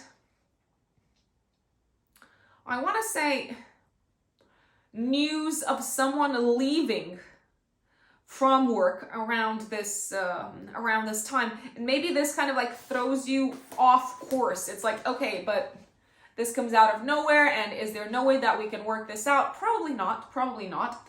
You could be wrapping up a chapter of learning, but it's probably being wrapped up in a very abrupt manner due to having to attend maybe to more, how should we call them? More urgent either work or health-related matters. You may also feel like you no longer want to continue working in a certain environment around this time because you no longer believe in the work that you do or in the overarching vision that you are supporting. This could also be a time when there are some challenging news making their way to you from abroad, possibly connected with a sibling or with a cousin or with an aunt. That's certainly a possibility. I'll put it out there, Virgos. This is not necessarily the best of times for exams. So you may recognize around this time that you need to prepare better for an exam because the result isn't exactly what you thought it would be. Last but not least, there could be news of you having to now commute to the office, and you may realize, actually, I can't commute because the new office is like, I don't know, like 3 hours away from my home. So I may need to like let go of my job because I can't go into the office. If you're waiting for news and results connected with a trial or a legal matter or anything that has to do with traveling, it may not necessarily be the news that you were waiting for. So you may have to kind of like put in some extra work here. I like the fact that Venus is trining Neptune in your 7th house at the time of the eclipse. So if you feel trapped, if you feel like you're gonna crack, if you feel completely kind of like, I don't know, despondent, or as if you've failed at something, especially legally or educationally or when it comes to traveling, please ask for help. Please ask for the support of someone from the outside because they're probably going to offer it to you, and they may have a much better solution as to how you can move forward with this challenging situation that you are in. Let's see. I like the 15th and the 16th of November, just because it feels like you're having some really heartfelt conversations with a partner. It could be a business partner, it could be a romantic partner, about money, about values, and somehow it feels like you're kind of on the same page. You could open up about some of the things that maybe you did not open up until this point to a partner. You could say, listen, I've been going through this, and they're like, why didn't you tell me? I could have been there for you. I could have made a difference in your life. The 15th can actually be also a very romantic day, especially when you feel like you have this tremendous kind of like electric connection with someone on an intellectual level, my dear Virgos. Then let's see. On the 16th of November until the 10th of December, Venus transits through Sagittarius in your 4th house of home. This is a great time to go home, to spend time with family, to enjoy time in the privacy of your domestic bubble, to maybe invite people at home, to be a host, to act as a host, to buy nice stuff for the home. I like the 21st of November because it feels like you're either buying or selling something or reaching an agreement that feels much better. That feels like it's a lot more benefic and auspicious than you thought it would be. You could also sign the official papers of you kind of like collaborating with someone work-wise. Then on the 23rd of November, right after the sun moves into Sagittarius in your 4th house of home, there's a new one in your 4th house of home, trining Jupiter and Pisces in the 7th house of relationships. Okay, so a few things could happen here. You could move into a new home with a partner.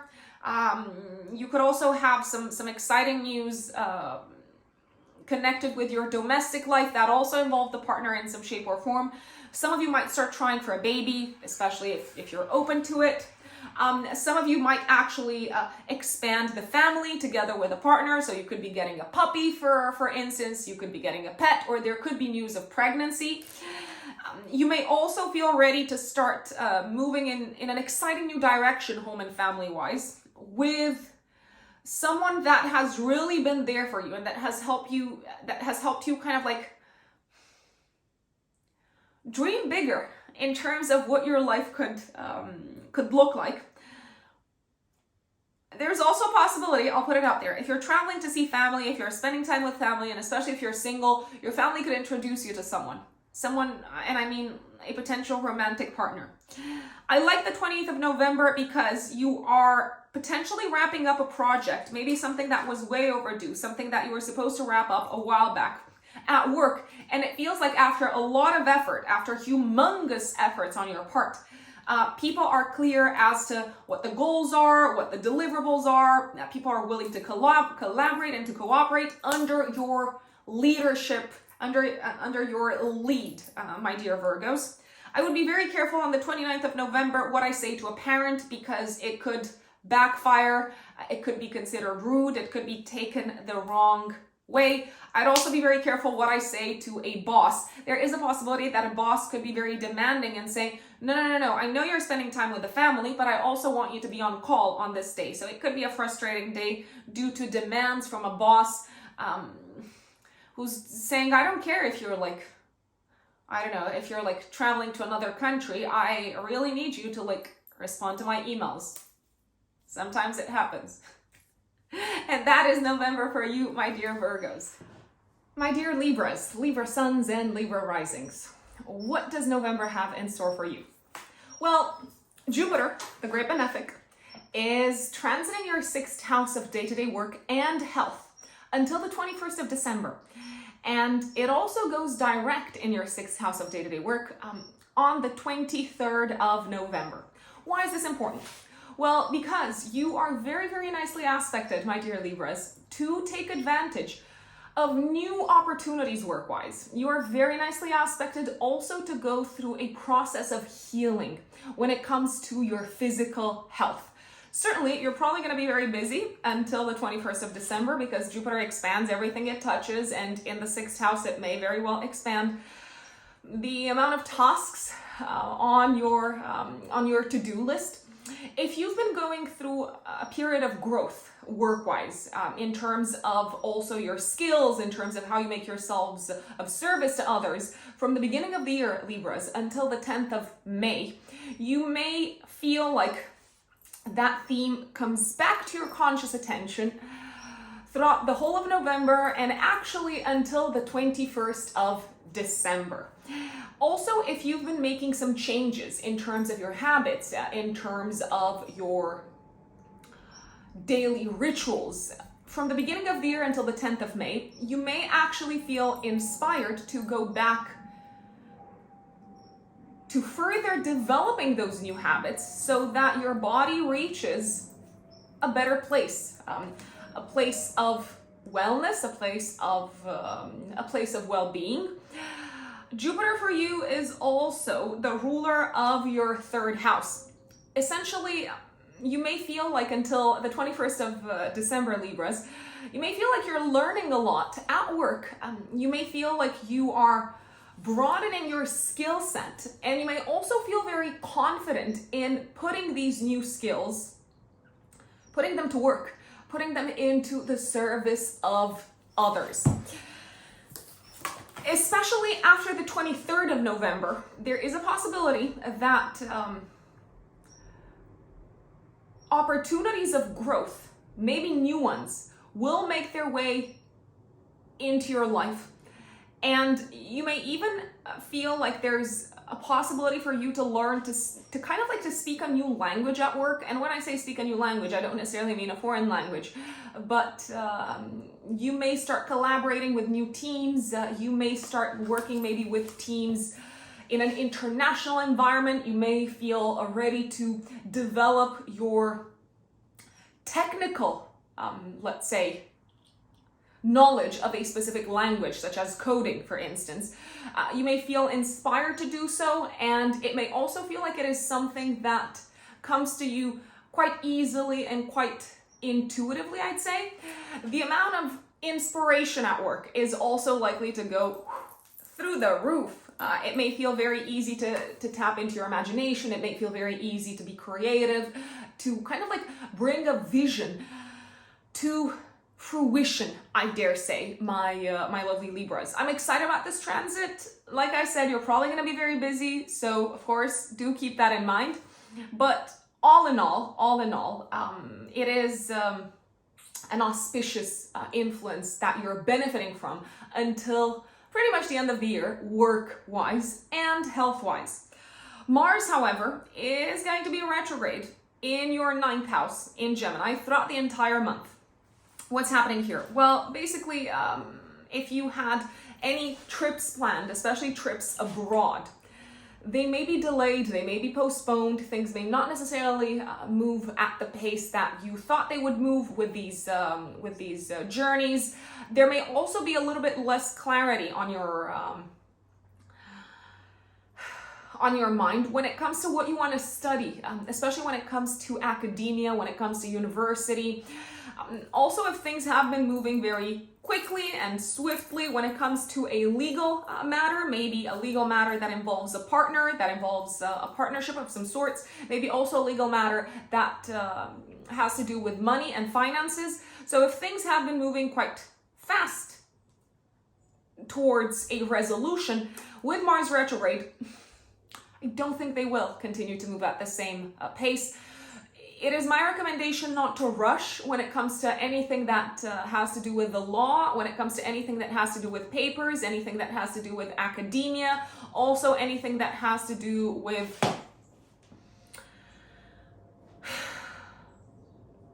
maybe making a decision connected with foreign lands and foreign countries. There is also a possibility that you may experience some frustration and tension and maybe even arguments and maybe a bit of a feeling of, I don't know what to do next, a feeling of confusion when it comes to a work situation, especially around the 19th of November. Also, maybe the couple of days before and the couple of days after, you may have potentially some form of conflict with a colleague at work, maybe because of cultural differences, maybe because you both see the world in different ways, you have different worldviews, different perspectives, different belief systems. It may actually feel quite hard to communicate with someone from a different country or from a different cultural background around the 19th of November. Hence why my recommendation is to have a think about how you can maybe expand upon the ways in which you communicate at work, especially since Jupiter is very supportive in this direction until the 21st of December. There could also be some challenging news that make their way to you, a piece of news that makes its way to you, connected with your day-to-day work. And that also has something to do with the legislation. There could be changing legislation. Maybe it feels a little bit smoke and mirrors. It's like, okay, so the legislation is changing, but what does that mean for me? Also around the 19th of November in particular, you could feel disappointed or even disillusioned with a partner, a work partner, a business partner, a financial partner. It may feel like they lied to you. It may feel like they didn't fully reveal their intentions. There's a possibility that they weren't trying to lie to you at all. Maybe they just didn't have clarity themselves as to kind of like how they want to proceed moving forward. If possible, I would not travel, especially around the 19th of November, and especially long distance travel, if you ask me, maybe is a bit of a no-no. I'm not liking it. There could also be all sorts of delays and frustrations. There could be a health issue if you travel that you have to deal with abroad, and you're like, oh no, what do I do here? It's like I don't have like my medicine with me or something like that. So if you could avoid traveling, obviously, please feel free to do whatever you know is best for you. But I wouldn't necessarily go for it around the 19th of November. What else? A big event, 8th of November, week before, week after. We have a full moon lunar eclipse in Taurus in your 8th house of shared resources, other people's money, shared assets, investments. It's a bit of a tough one. Why? Because I do believe that a financial partnership is coming to an end around this time. You may also feel like it is time to release, it is time to break free from maybe the amount of, how should we call it, dependency that you have upon someone else, upon a business partner, upon a romantic partner. It may feel like you no longer want to depend upon them. You could be surprised to see that a reliable partner actually exits your life around this time, especially someone maybe who you collaborated with, work-wise, financially, who you pooled resources with. There's also a possibility that you may be dealing with a sense of feeling at a crossroads, feeling blocked, feeling stagnant because of differing values between you and either a business partner or a life partner. And it could feel like these differing values stand in the way of you building what you want to build for yourself and of you experiencing what you want to experience for yourself. What I do like about this full moon, so something is coming to a culminating point. You could hear news about a mortgage, you could hear news about a loan, you may need to pay a mortgage, you may need to pay a loan, you may need to pay what you owe to someone. And it could feel like this is asking you to kind of like take away some of the money that you had allocated to more pleasant activities. You may have to redirect the money towards paying off this debt. What I do like about this eclipse is that Venus in your second house of income is harmoniously aspecting Neptune in the sixth house of day-to-day work. Essentially, if you do need to let go of a business partnership, if you do need to let go of you kind of like relying on someone else for financial support, it does feel like you're bringing in money on your own anyways. It does feel like there's already a sense of maybe kind of like enjoyable projects or a more enjoyable type of work being on your radar that allows you to build up your financial security and stability, even though this kind of like end or closure connected with a financial partnership probably took you by surprise, because the eclipse is conjunct Uranus after all, I would say, especially if you have kids, Libras, you may have to pay for something substantial for your children, and it could be something that you did not necessarily expect to pay for at this point in time. I would also say that the 11th of November can be a bit of a challenging time when it comes to children, just because it feels like they want to build something that you don't necessarily agree with from a value systems perspective. You may also feel quite pessimistic about your ability to enjoy life in the way that you would like to enjoy it because of financial burdens, Libras. So I'll just put it out there. I like the 15th and the 16th of November. Why? Because we've got some really nice aspects from planets transiting your second house of income and values, and the planets in your sixth house of day-to-day work.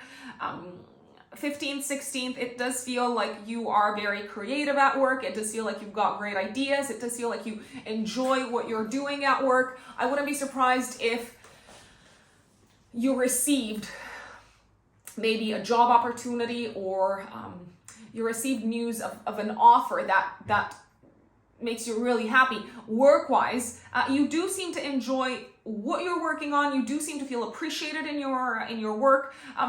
I would also say that on the 15th and 16th, if you're spending money for anything health related, it feels like something that is really helpful and useful and is already contributing to bringing a stronger sense of peace and stability in your life, even physically.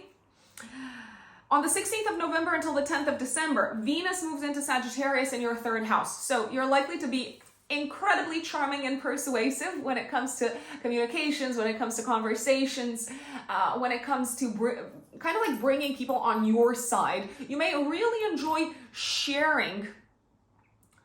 I want to say sharing maybe even some of your more challenging experiences with others, and they could actually be very helpful, and you may derive quite a bit of pleasure out of that. Also, learning, and especially learning practical skills from the 16th of November until the 10th of December seems to be a very enjoyable process overall. It could be a process that you derive pleasure from. Any short distance, so not long distance, not abroad, but short distance traveling is really nicely aspected. So I'm thinking of like going to a different city, going for a city break, and so on. These are quite nicely aspected with Venus transiting your third house until the 10th of December. I like the 21st of November because the sun will trine Jupiter in Pisces in your 6th house. This feels like a very soothing, a very healing energy. You're in a much better place health-wise. You may also be very proud for having, I want to say, transformed your approach to your work, and maybe for having figured out a way to work and to collaborate differently with people on a day-to-day basis. Also for having maybe let go of something work-wise that wasn't serving you, that was actually causing crisis, that was actually causing a big kind of, let's call it clash, I want to say, my dear Libras. 22nd of November, for the next month, the sun transits Sagittarius in your 3rd house. It does feel like a very social time. The sun is also the ruler of your 11th house of friends. So you may enjoy going out with friends. You may enjoy connecting with friends. You may also enjoy being very active in groups of people, especially since you also have Venus transiting your 3rd house until the 10th of December. There is a new moon happening in your 3rd house on the 23rd of November, and it is trining stationary Jupiter in Pisces in your 6th house of day-to-day work. You may feel ready to learn something new, to officially start a new process of learning connected with your work. You are feeling very enthusiastic. You may also feel like you're receiving support from colleagues, from coworkers in entering this new chapter of growth and learning and expanding and broadening your capabilities in terms of practical skills that you can use into your work. You may start working on some form of writing project around this time. I'm liking it overall. Some of you might also buy a new car around this time. I mean, it's actually not looking bad at all. This new moon, since it is forming, it's an out of sign trine, but it's still a trine to Jupiter, which is the ruler of Sagittarius. 28th of November, it feels like something gets solved, maybe later than you expected, but something finally gets solved when it comes to a trip abroad, something that maybe was postponed. And 29th of November, I would be careful who you enter into an argument with, because you may not feel like you're going to win just because this person who you've entered into an argument with, they just see the world differently. They believe in different things. They don't believe in the same things that you believe in. So really kind of like droning on about why you're right and they're wrong might not take you anywhere. Just saying. And that is Libra. Now, my dear Scorpios, Scorpio suns and Scorpio risings, what is going on in November? Well, I have to mention the eclipse. You and the other fixed signs, but especially you and Taurus, obviously. So people who have a lot of planets in Scorpio, people who have a lot of planets in Taurus, or their angles, the ascendant, the midheaven in Scorpio or Taurus, obviously may have felt the impact of the eclipses the most. 8th of November, week before, week after, there is a lunar eclipse activating your 7th house of relationships. It is forming a tense aspect to Saturn in Aquarius in the 4th house of home. The good news is that Venus is trining Neptune in the 5th house. So something is coming to a culminating point in your relationship sector, especially if you are in a relationship. It may feel like you need to take a very kind of like long-term decision connected with your living situation, connected with family life, because your partner is kind of like really pushing for it. There is also a possibility that something quite sudden could happen in the life of a partner connected with their family and a parent. So there could be an out of nowhere kind of like health related issue, or one of their parents maybe losing their job, or something of that nature. It feels like you're pulled in various directions at the same time. Your partner could take you by surprise by trying to kind of like impose something upon you when it comes to home life, family life, living situation, and so on. Your partner could also have some surprise news for you that impacts your living situation. Let's say they get a job offer in a different city, and they're like, if you want to carry on with the relationship, we gotta move, because I'm not saying no to this opportunity. That's certainly a possibility. There could also be some unexpected news connected with a family member for either of you or a partner, especially if you're in a relationship. For instance, there could be news of a surprise pregnancy. That's a possibility. I wouldn't necessarily say that this is something that you expected at this time. There's also a sense of having to make some really radical adjustments because of what's happening in your relationship sector, to the way you live, to the way you go about your private life, and so on. I dare say that an old relationship as you know it is probably coming to a close. It's probably coming to an end. I don't want to say that it's completely kind of like exiting your life altogether, although that could happen. It may feel like the relationship as you know it has died. That's the best way in which I could describe it. Venus, nicely aspecting Neptune in the 5th house, is almost like an indicator that you're called to be flexible and to maybe kind of like let go of something that you're very adamant about, and to say, okay, I might enjoy this, even if it's not necessarily something that I had planned, even if it's not necessarily something that I was prepared for. I may enjoy it, and I may enjoy kind of like releasing control. It may feel very healing, I'd say, Scorpios. Mars is retrograde the entire month. It's retrograde until the 12th of January. It's retrograde in your 8th house of shared assets, shared resources.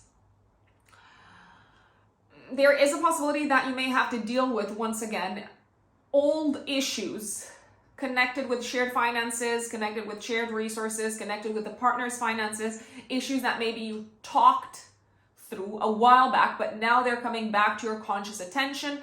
Old conflicts, old crises, old arguments could come back to your conscious attention. Old fears connected with intimacy, you may have to deal with them once again. I don't think that you're done processing them. An old crisis at work could come back to your conscious attention, especially around the 19th of November, maybe also a few days before, a few days after, and it could feel like this crisis, this challenge at work. Maybe someone is being very insistent about getting their own way. It could feel like this is interfering with you kind of having a good time in your life and enjoying life, and so on. You may also have to deal with an old health-related issue, and more than its physical effects, which could actually be quite obvious around the 19th of November, maybe also the few days before, the few days after.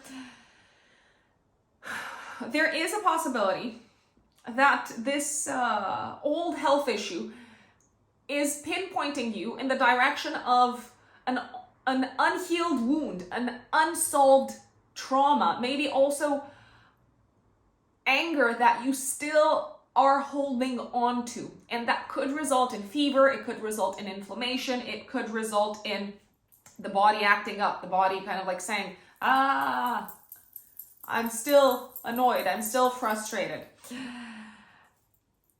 Now, I know this doesn't sound like a lot of fun.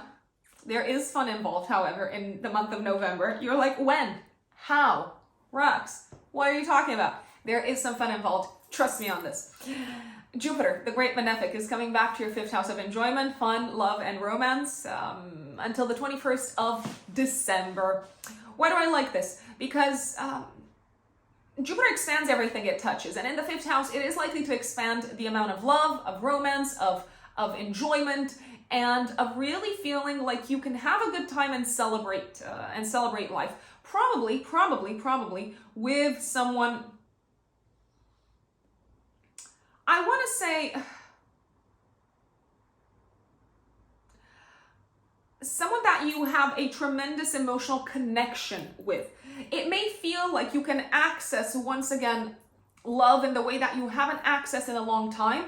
You may also feel incredibly inspired with Jupiter transiting your 5th house of creative inspiration until the 21st of December, and you may actually feel compelled to continue creating something that you maybe started working on, that you felt inspired to bring to life from the beginning of the year until the 10th of May, when Jupiter was transiting your 5th house. Jupiter transiting the 5th house is actually a very fertile time for those of you who are trying to have children, so this is again an energy that is very supportive. I would, however, stay away from the days around the 19th of November, maybe also the few days before, the few days after, when Mars is making things a little bit hairy when it comes to maybe trying for kids. There could be a sense of disillusionment, there could be a sense of disappointment, and so on. Also, trying not to have too much fun around the 19th of November, because it could result in massive headaches and migraines and maybe losing your wallet or something like that. So just putting it out there. You may also feel like it is much easier to access your inner child with Jupiter transiting your 5th house, and really to focus on healing your inner child until the 21st of December. I'm liking it. Also, Jupiter brings opportunities, so it may very well bring opportunities for those who are not in a relationship to enter into a romantic partnership. And if you are already in a relationship, to rekindle that flame of love, Scorpios. Let's see what else is going on. I dare say that around the 11th of November, it may feel like you are at odds with a family member, probably a parent. It may feel like they're being inflexible, you're being inflexible, everyone's being inflexible. Let us face it. It may also feel like you are kind of like being pressured by a home-related situation to figure things out professionally, but you may also feel a little bit stuck at the same time. I'm liking the 15th and the 16th of November. Why? Because these feel like two very romantic days and dates. You may feel like your creativity is at an all-time high. You may feel like romance is at an all-time high. It would be a good idea to go out on a date. It would be a good idea to also kind of like really open up to someone, be vulnerable to someone, because, and especially if it's someone that you're drawn to, that you're attracted to, a romantic partner, because it can really result in strengthening the connection and feeling very seen and very accepted, I dare say. Also, these are really good days to go out and to have fun and to just kind of like enjoy yourself. From the 16th of November until the 10th of December, Venus transits Sagittarius in your 2nd house of income. Venus is also the ruler of your, let's see, of your 7th house and of your, let's see, Scorpios, of your 7th house and of your 12th house. There could be a possibility that from the 16th of November until the 10th of December, unexpected, unforeseen opportunities to team up with someone in order to make money may come your way. You may also feel like you're having tremendous ease in attracting money, in attracting financial abundance, in attracting maybe gifts from others, and it feels like you're very appreciated by others for what you bring to the table, especially in a professional environment, which kind of like brings a well-deserved boost to your self-esteem, my dear Scorpios. 23rd of November, right after the sun moves into Sagittarius in your 2nd house of income, you're experiencing a new moon in your 2nd house of income, trine stationary Jupiter in your 5th house of enjoyment. I love this new moon because it feels like you are ready to start making money in a new way, in a way that allows you to do something that you're passionate about, in a way that allows you to better kind of like tap into your imagination, into your gifts, into what makes you feel unique. You may receive an opportunity to collaborate with someone around this time to make money in a new, exciting way. Maybe it feels like something that you haven't done in the past. I do like the trine to Jupiter, however. I'm very excited about the trine to Jupiter. Maybe it is time to get a little bit out of your comfort zone, and maybe it is time to have more faith in the fact that you can be prosperous and you can be abundant while still doing the things that you like to do. I'm also liking the 20th of November because it feels like you are finally kind of like getting on the same page with a parent.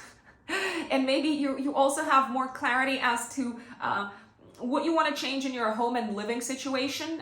You could also sort out an issue connected with your home and living situation that has been giving you headaches and maybe also making you feel quite, I don't know, nauseous and not really in the best of shape health-wise. I would be very careful what you spend your money on the 29th of November. However, there can be a tendency to overspend. There can be a tendency to maybe overpromise and underdeliver. So I would be very, very careful with that. You could also have an argument, maybe with a colleague at work, with a coworker, or with a client about your differing values, let's say. I don't think there's any kind of like point in trying to prove the other person that they're wrong, because it's not a matter of right or wrong. It's maybe more a matter of they believe in different things and they have different values compared to you, Scorpios. So just putting it out there. My dear Sagittarius suns and Sagittarius risings. What does November have in store for you? Well, a few things, Sagittarius. First and foremost, I really have to pinpoint the following transit. Jupiter, the great benefic and your chart ruler, is transiting your 4th house of home and living situation until the 21st of December, and it actually goes direct on the 23rd of November. So this year, especially in the first part of the year, I want to say from the beginning of the year until the 10th of May, if you felt compelled to maybe move or to explore living in a different city, living in a different country, maybe even if you felt compelled to expand the family in some shape or form, Jupiter is back to blow the wind in your sails, especially after the 23rd of November. It may feel like a process of growth at home and in your family life. It may feel like it's going through this kind of like tremendous boost of moving forward. There is also a possibility that the family, until the 21st of the next month of December, there is a possibility that the family could grow and it could expand, not just because, let's say, you're having a baby or because you are deciding to add new members to the family. There is a possibility that even your extended family could expand. Maybe you have siblings who are getting pregnant or something of that nature. Maybe they're getting married and they're bringing in a different family member into the fold. If you want to go bigger home-wise, if you want to look for a bigger flat, if you want to look for a bigger home, Jupiter is very supportive, especially after the 23rd of November, once it goes direct, my dear Sagittarius. If you've been meaning to maybe, I don't know, work remotely for like a few months from a different country and just kind of like see how you feel, I dare say that it is probably going to be a very illuminating and enlightening experience. It may feel like it is contributing directly to your growth. So I would encourage it. I would, however, if possible, maybe not make any sudden moves in the direction of your home and living situation around the 19th of November, maybe also the few days before, the few days after, just because you may deal with people who are very belligerent. You may deal with almost like hidden enemies or unforeseen circumstances that make the whole situation very confusing, I dare say. Why is that? Because Mars is going to square Neptune in your 4th house of home. I dare say that around the 19th of November, you could experience maybe like a pipe bursting in the house, or like a small kind of like flooding or something of that nature. There's also a possibility that so I don't want to scare you, but if someone comes in knocking at your door and saying, yeah, I don't know, I'm the plumber and I'm here to fix whatever in the house, I would ask for their credentials, because there could be people who don't necessarily have the most, let's call them, pure of intentions, trying to double cross you with something home related. Similarly, if you're buying something for the home, if you're bringing someone in to repair something in the house, I would be very careful who you bring in, because there is a chance that maybe they're not well prepared, or they're not who they say they are, and so on. There's also a possibility that you could disagree with a partner in terms of what to do, connected with your home and family life, or connected with an issue that affects you both. That involves the living situation around the 19th of November, and it may not necessarily feel like you're on the same page. I want to say maybe not until at least the 28th of November, when Mars in your 7th house of relationships will trine Saturn in the 3rd house of communication. So that's when it may feel like you are finally kind of like in agreement with a partner. There's also a possibility that around the 19th of November, maybe the few days before, the few days after, a family member could experience a sudden inflammation, fever, rash. They could catch a virus. It could be a life partner catching a virus and maybe spreading it in the house. I mean, sometimes that happens with Mars Neptune. I'll just put it out there. Mars is retrograde in Gemini in your 7th house of relationships the entire month. Now, there's a lot of exciting stuff happening in terms of your home and living situation. When it comes to relationships and partnerships, it is possible that old arguments could come back to the surface, especially around the 19th of November, but in general, they could be a theme throughout the entire month of November. There's also a possibility that you may feel like you're dealing with old, I want to say enemies or open adversaries once again, and they're causing this kind of like nervous turmoil in your life. You may also have to deal with aggressive people that you've dealt with in the past with Mars retrograde in the 7th house. The 7th house is not just the house of relationships, it is also the house of one-to-one interactions. So let's not blame it all on the poor partner. Bless them. The partner may also bring old frustrations to the table. They might say, this has been an issue for me in the past. It continues to be an issue for me. I'm very upset. I am very annoyed. I'm very angry. Let's talk about it. The partner could also say things that are hurtful to you, especially around the 19th of November, maybe a few days before, a few days after. If they do say something hurtful, I would investigate a little bit deeper and maybe see if their harsh words are not coming from a place of suffering, actually, and of feeling lost and of feeling confused, my dear Sagittarius. My apologies. 8th of November, week before, week after, you have a lunar eclipse in your 6th house. It's a tense one. What's happening here is something could come to a close work-wise. You may decide to let go of a job. You may decide to walk away from a job or walk away from a project just because you're not on the same page with some of the people that you're working with. It could feel like you have to do this very abruptly, very suddenly, because if you don't do it very abruptly and very suddenly, then it may actually negatively interfere with your health. Sometimes eclipses, especially lunar ones, bring things to culmination. I dare say that a job could end or a work project could end, but maybe it ends a little bit sooner than you thought it would.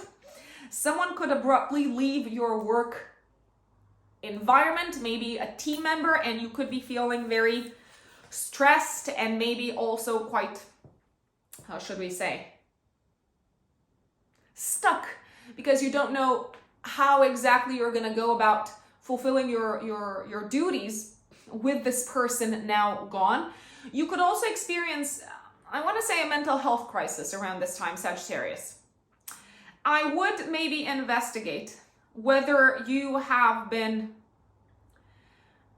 dealing with issues that have been brewing under the surface properly, especially issues of an emotional nature, because if you've been trying to kind of like shove them under the rug and say, no, this is not that important, no, this is not this stressful, no, this doesn't affect me, then you may actually be taken very much by surprise and see that you are not over them and that you really have a lot of work left to do in terms of addressing these mental health issues.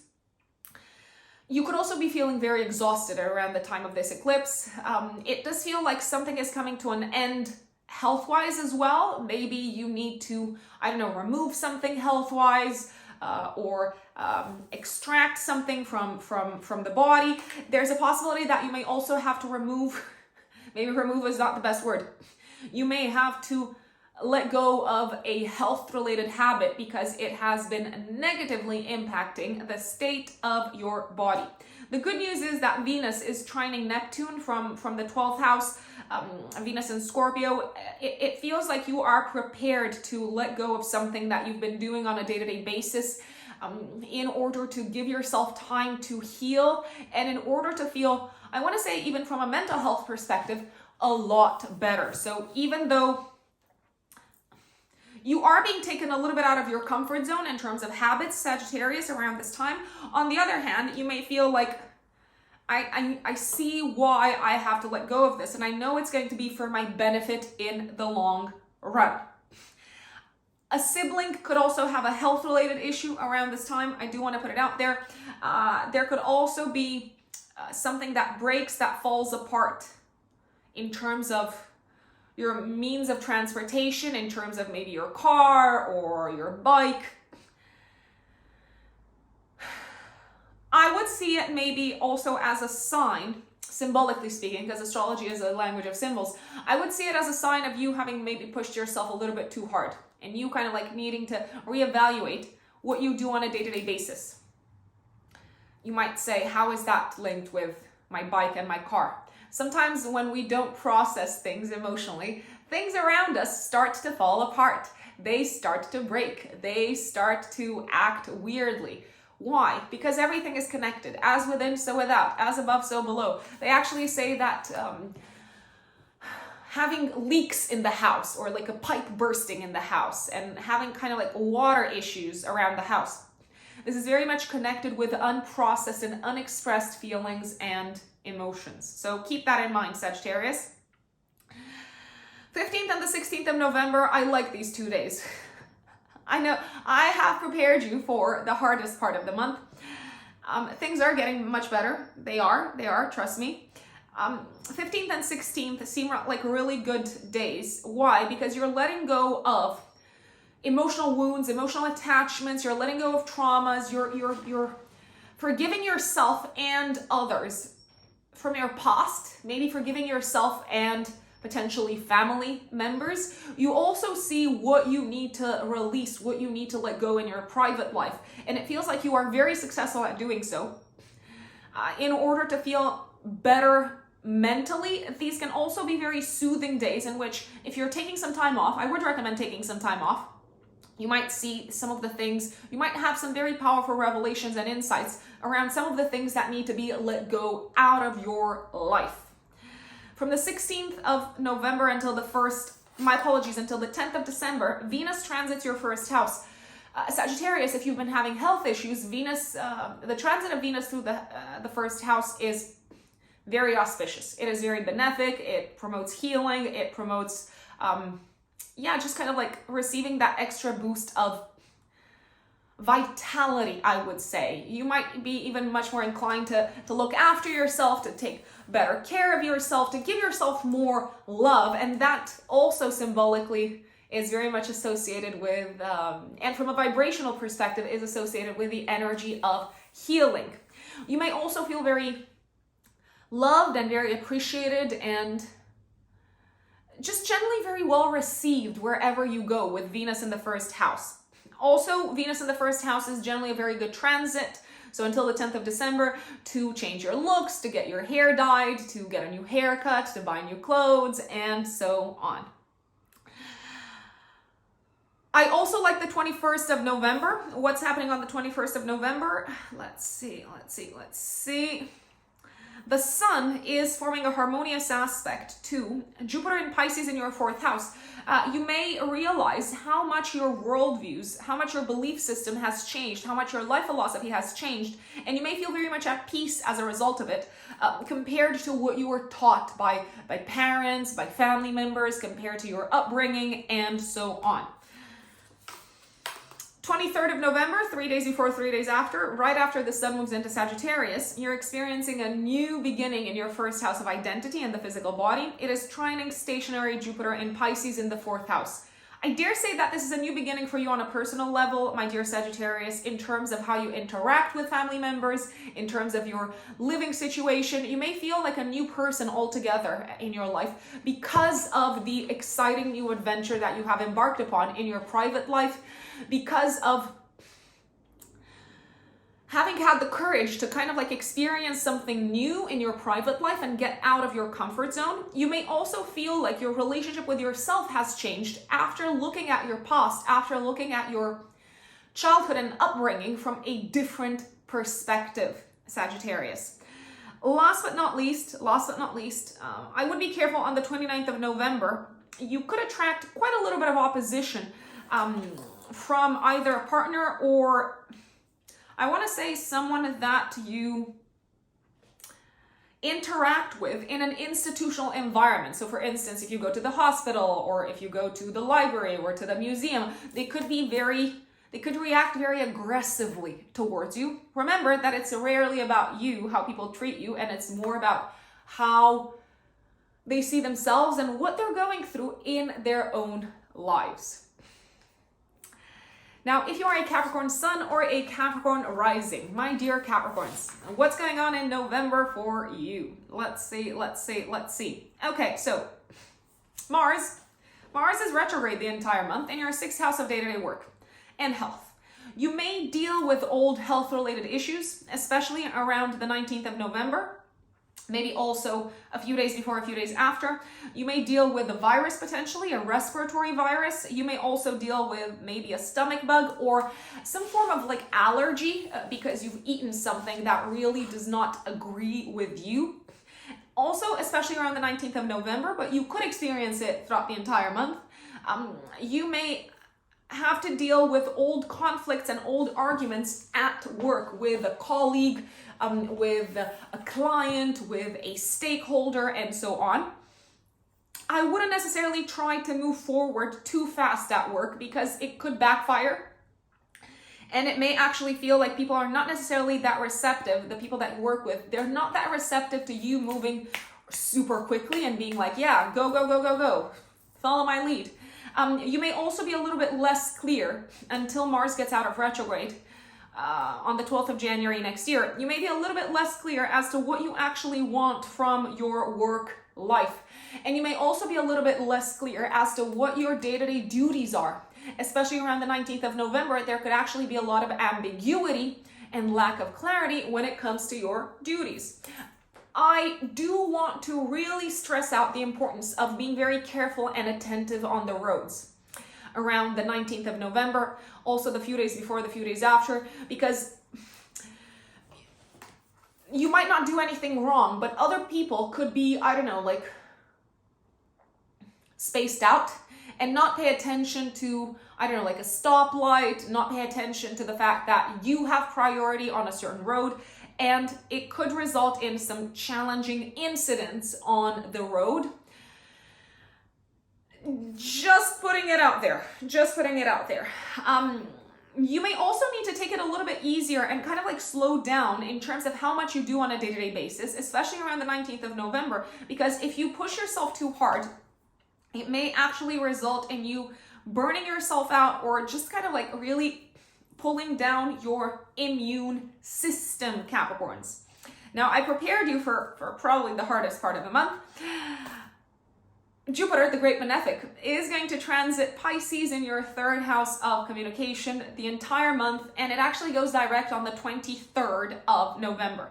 My lovely Capricorns, from the beginning of the year until the 10th of May, and also right now until the 21st of December, Jupiter transits your 3rd house, encouraging you to learn new skills, encouraging you to think in different ways, encouraging you to maybe utilize your imagination, utilize your creativity, utilize your inspiration to write something that is really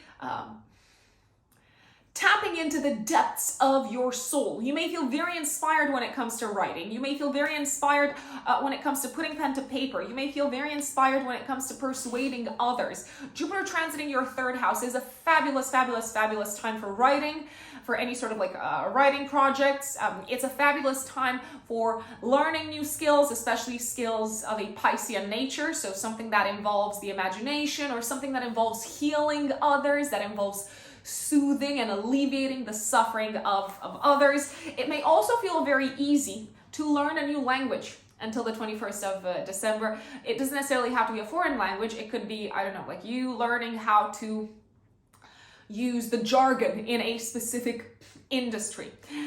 There can also be a sense of ease that you experience, especially from the 23rd of November onwards. When it comes to sales and purchases, and when it comes to all commercial activities, it might just feel like things are falling into place. The only exception to that would probably be the time around the 19th of November, maybe also the few days before, the few days after, when Mars is squaring Neptune. I would not necessarily sign something until you read it 20 times around the 19th of November, because there could be hidden clauses, and there's also a possibility that maybe you did not understand, you did not comprehend exactly what is required of you. So I would be careful what you sign up for and what you kind of like put your signature on, especially around the 19th of November. 8th of November, week before, week after, there's a full moon lunar eclipse activating your 5th house, 11th house axis, forming a tense aspect to Saturn in Aquarius in your 2nd house of income. Okay, so a work-related, maybe let's say a creative project. It doesn't necessarily have to be work-related. It could be work-related. A creative project seems to be abruptly coming to an end, maybe because of the fact that you realize, listen, I don't see me earning the amount of money that I'm supposed to earn on this project. There's also a possibility that maybe the team, the group of people that you were working with on this project is suddenly going through some form of restructuring. That's a possibility. It's a very valid one.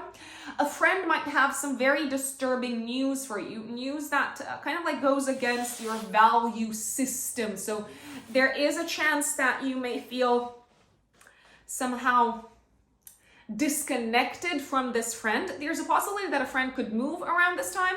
Very, very possible. There's also a possibility that something could come to an end, maybe an abrupt end in the life of a child. Maybe they say all of a sudden, I no longer want to, I don't know, attend English classes, or I no longer want to go to this school, or I no longer want to go to play football.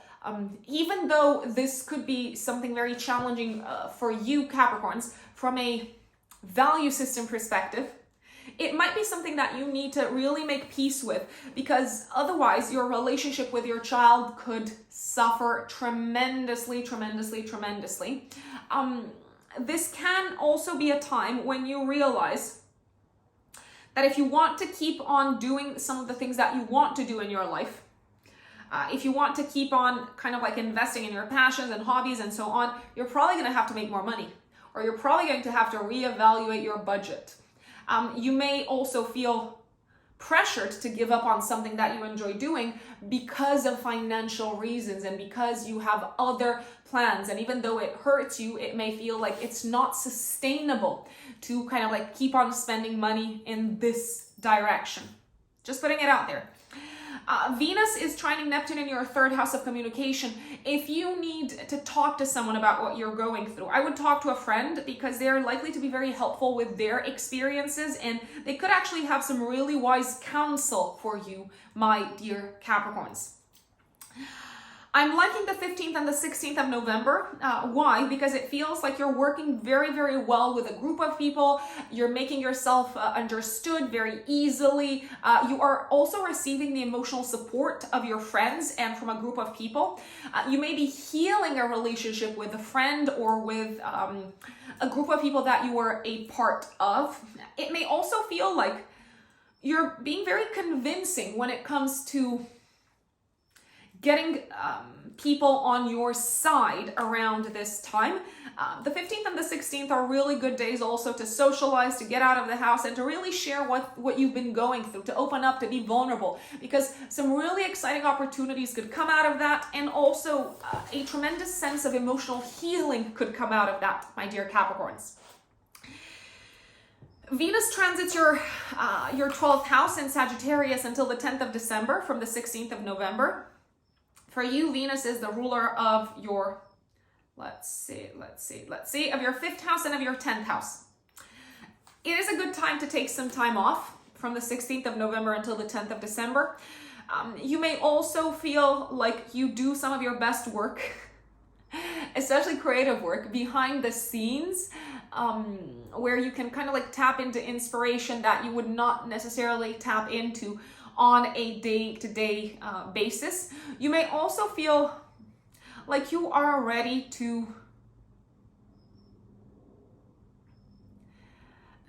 maybe, I want to say, be a little bit more lenient, be a little bit more flexible, be a little bit more inclined to compromise on career matters from the 16th of November until the 10th of December. Sometimes the best course of action is also no action. So do kind of like recognize towards yourself, do admit when it could be a good time to take a step back and say, let the chips fall where they may.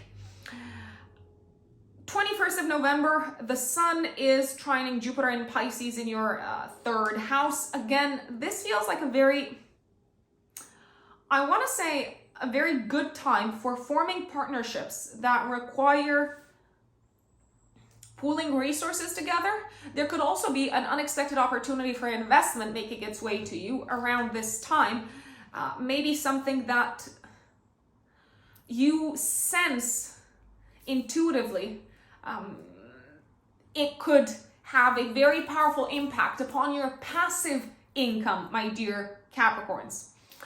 I would also, if possible, be very social around this time, social and sociable, because that seems to help you overcome maybe what feels like a challenging period in your life, especially from a psychological perspective. There's a new moon in your 12th house right after the sun enters Sagittarius on the 23rd of November, and it is trining stationary Jupiter in Pisces in your third house.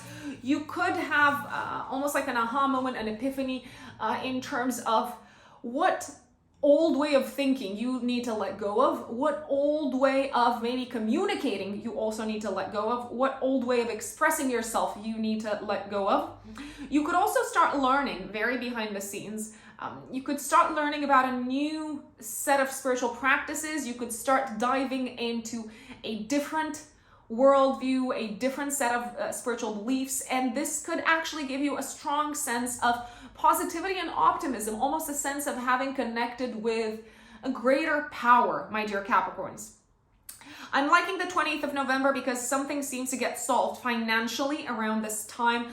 Maybe something that has been causing a lot of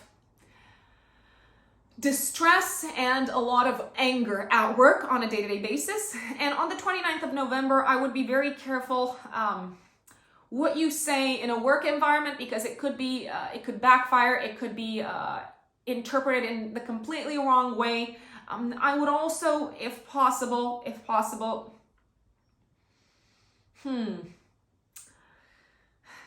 let's put it this way. If you're working out, I would not overdo it. I would not try to push myself beyond what my body allows me to do on this day, because there could be physical incidents, especially accidents involving the arms, I'd say. It's not mandatory, but there is a possibility, Capricorns. And that is November for you. My Aquarius brothers and sisters, November. November is going to be a month to remember. There is a lot coming to an end. There is a transformation. There is disruption this month. There's also some fun to be had. Yeah, there are some social occasions to attend. There are some financial opportunities to be grabbed, like snatch them. But let's start with the eclipse. I think the eclipse basically encompasses the transformation part of November.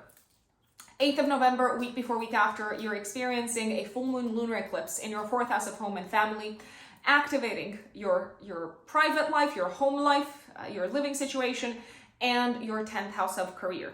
The eclipse is in conjunction to Uranus in your 4th house of home, and it is forming a tense aspect. So the moon is conjunct Uranus, and both luminaries, the sun and the moon, are forming a tense aspect to Saturn in your 1st house of identity. It feels like you are going to be called around this time, my dear Aquarius, to very suddenly probably leave behind a home, or say goodbye to your home and living situation as you know it. So something is culminating, something is coming to a close. You may want to look back at what was going on in your home and family life. In the last week of the last week of August and the first week of September, because that could give you some indicators in terms of the themes that you're dealing with at the time of this eclipse. Something could crack at home. An existing situation, an existing family situation, someone could leave the home, a parent could move, a family member could move out, it could feel very sudden, something could break around the house and may need to be repaired completely. So it could be something structural, like a pillar in the house. It could be that you need to replace the kitchen altogether. So it may feel like something is crumbling and it needs to be restructured altogether. You may also decide to cut someone out of your life, to cut maybe a family member out of your life, my dear Aquarius. You may also realize that your living situation is no longer going to look the same because of what's happening in your professional life. So you may have to very kind of like suddenly and unexpectedly relocate because of your professional life is kind of like headed in a new direction. It feels like you're the one who needs to take responsibility for what's going on at home and in your family life. Not that you wouldn't do it anyway, but it feels like this is something that is kind of like up to you to solve, I would say.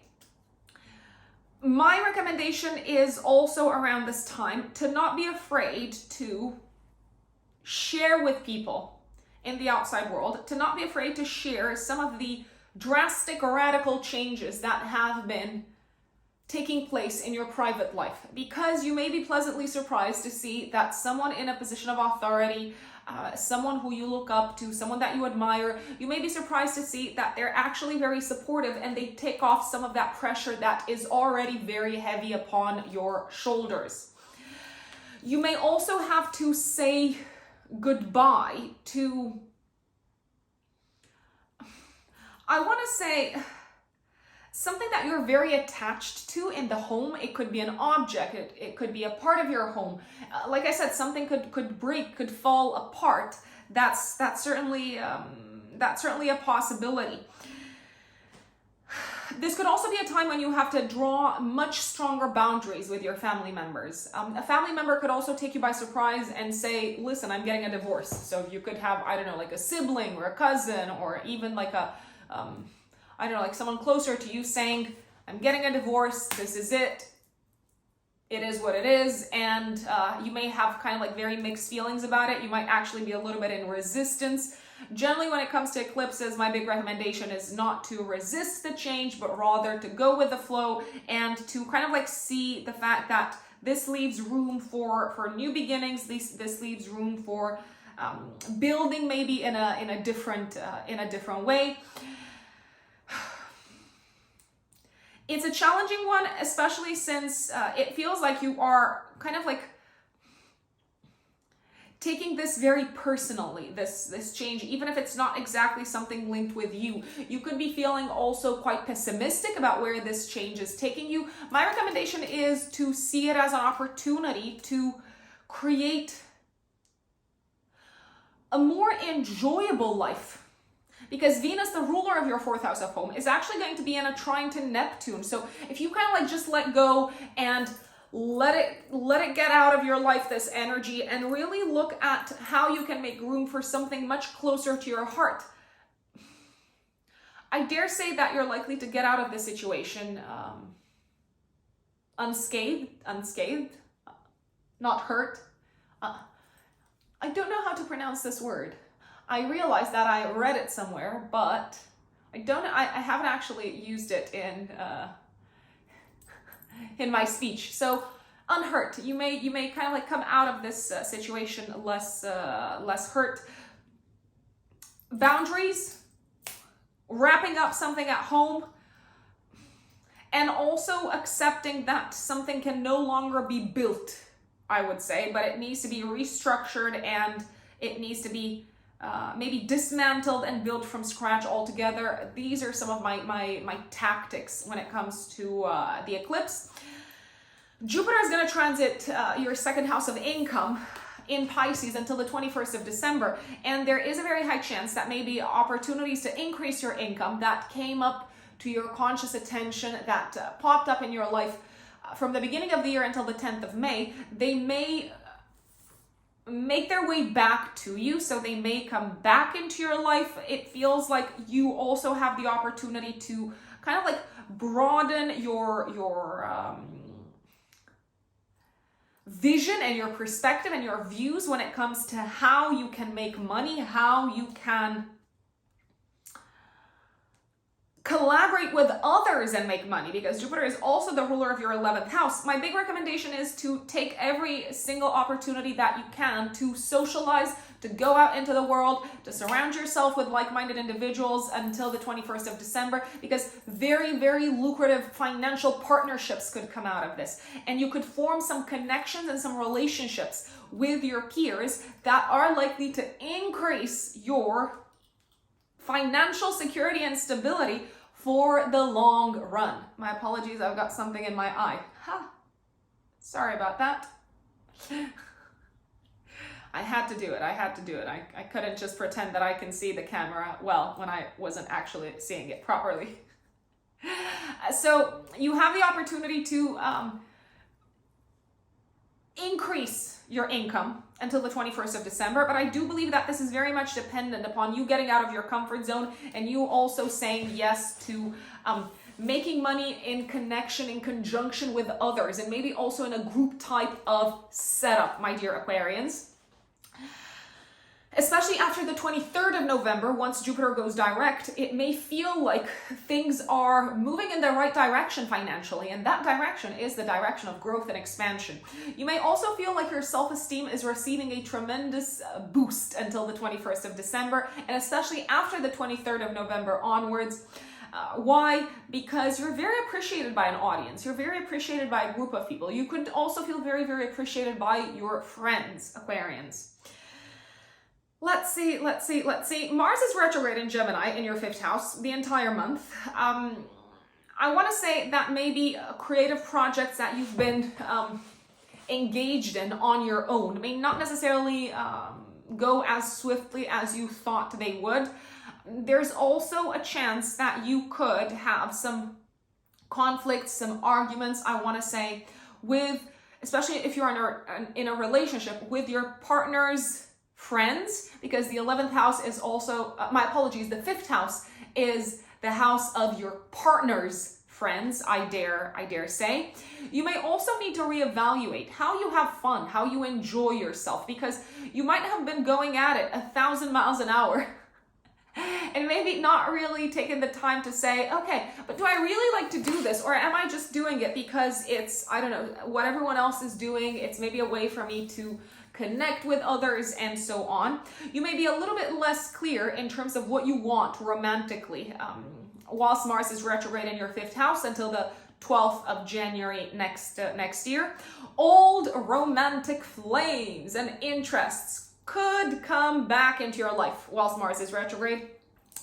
Careful for illusions, careful not to lie to yourself when it comes to a romantic partner, especially around the 19th of November, maybe also a few days before, a few days after. The 19th of November, the couple of days before and the couple of days after are also tricky from a financial perspective. You could have too much fun and spend money that you don't have, my dear Aquarians. Very careful with that. You could also get intoxicated, so I'm thinking here of like drugs, alcohol, stuff like that.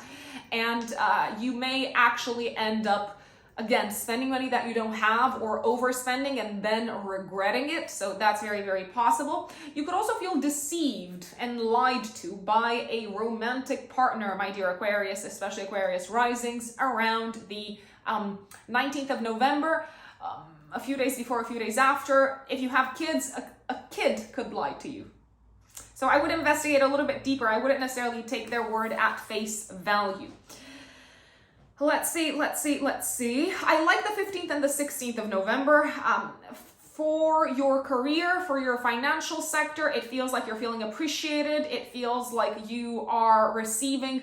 So if you are asking for a raise, if you're negotiating a pay package, it feels like you can ask for more. And it also feels like you have the support and the appreciation of someone in power. It also feels like you can form a very lucrative partnership financially around the 15th, 16th of November.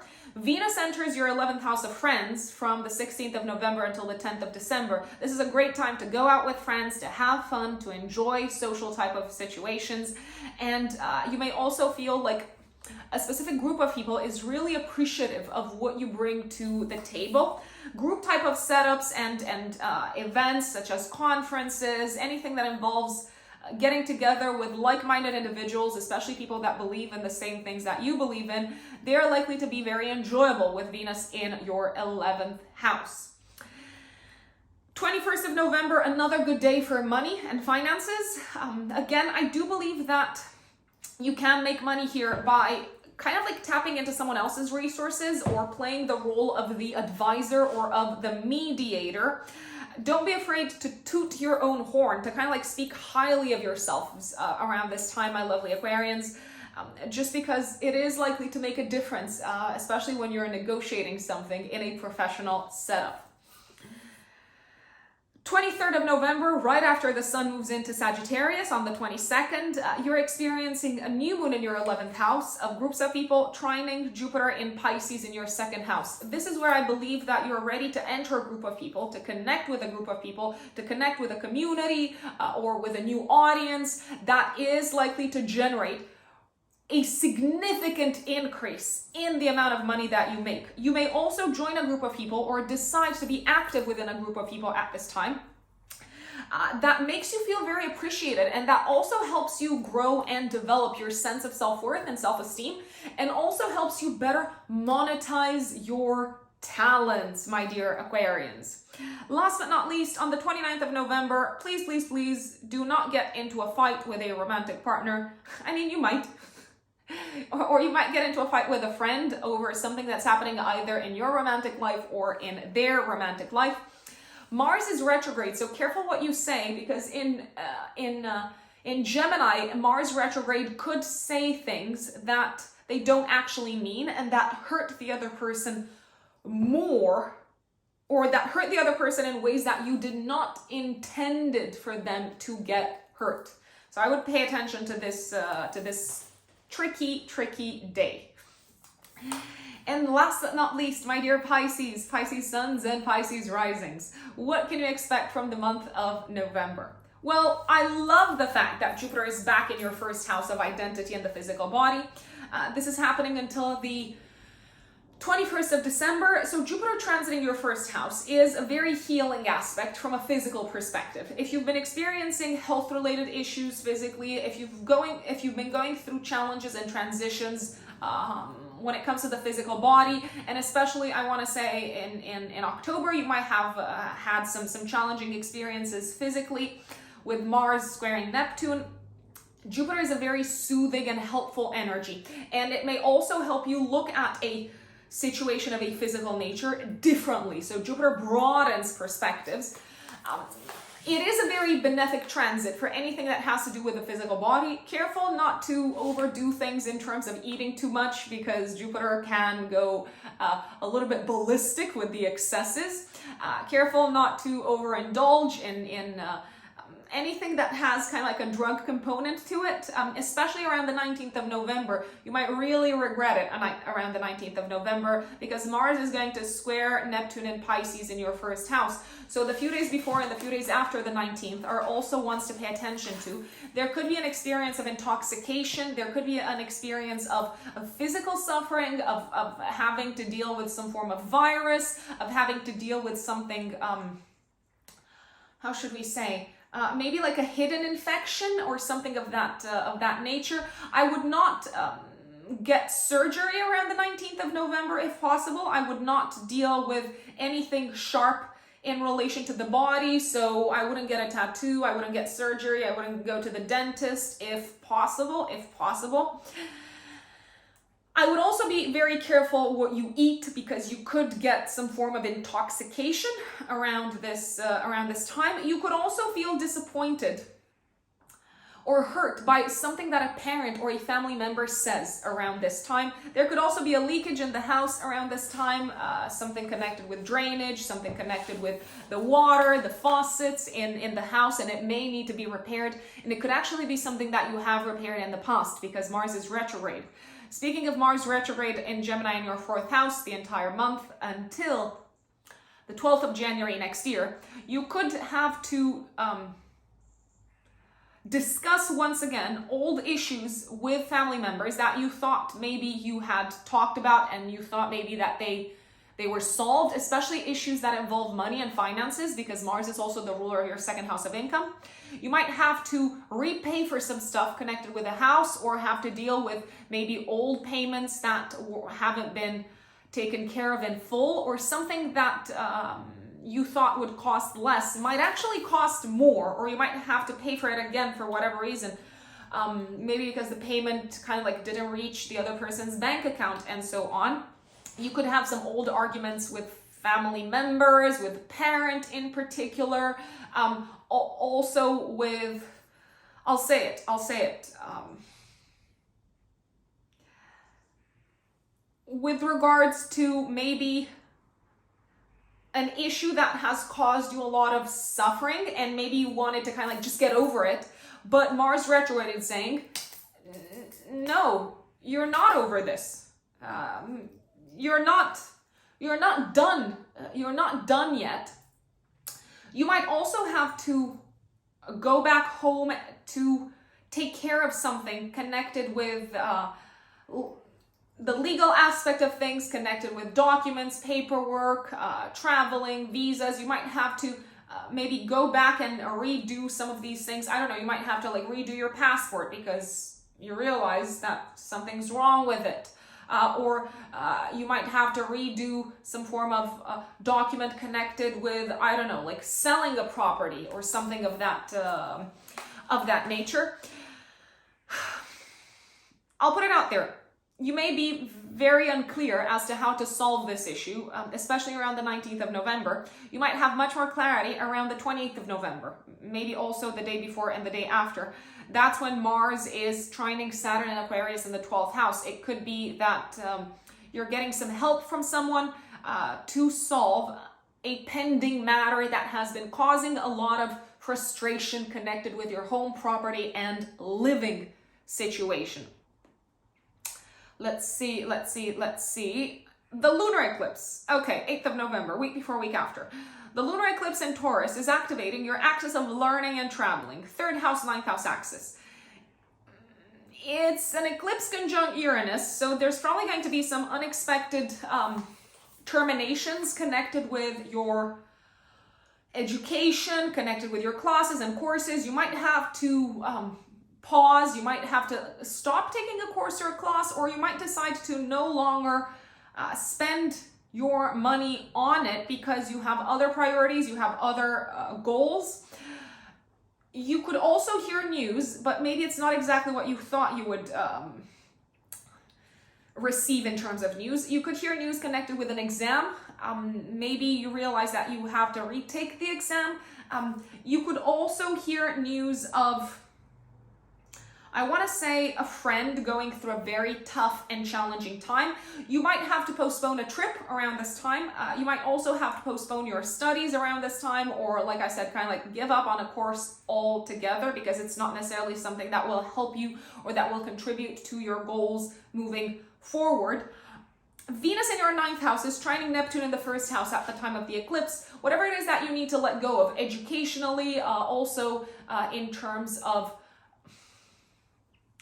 maybe means of transportation.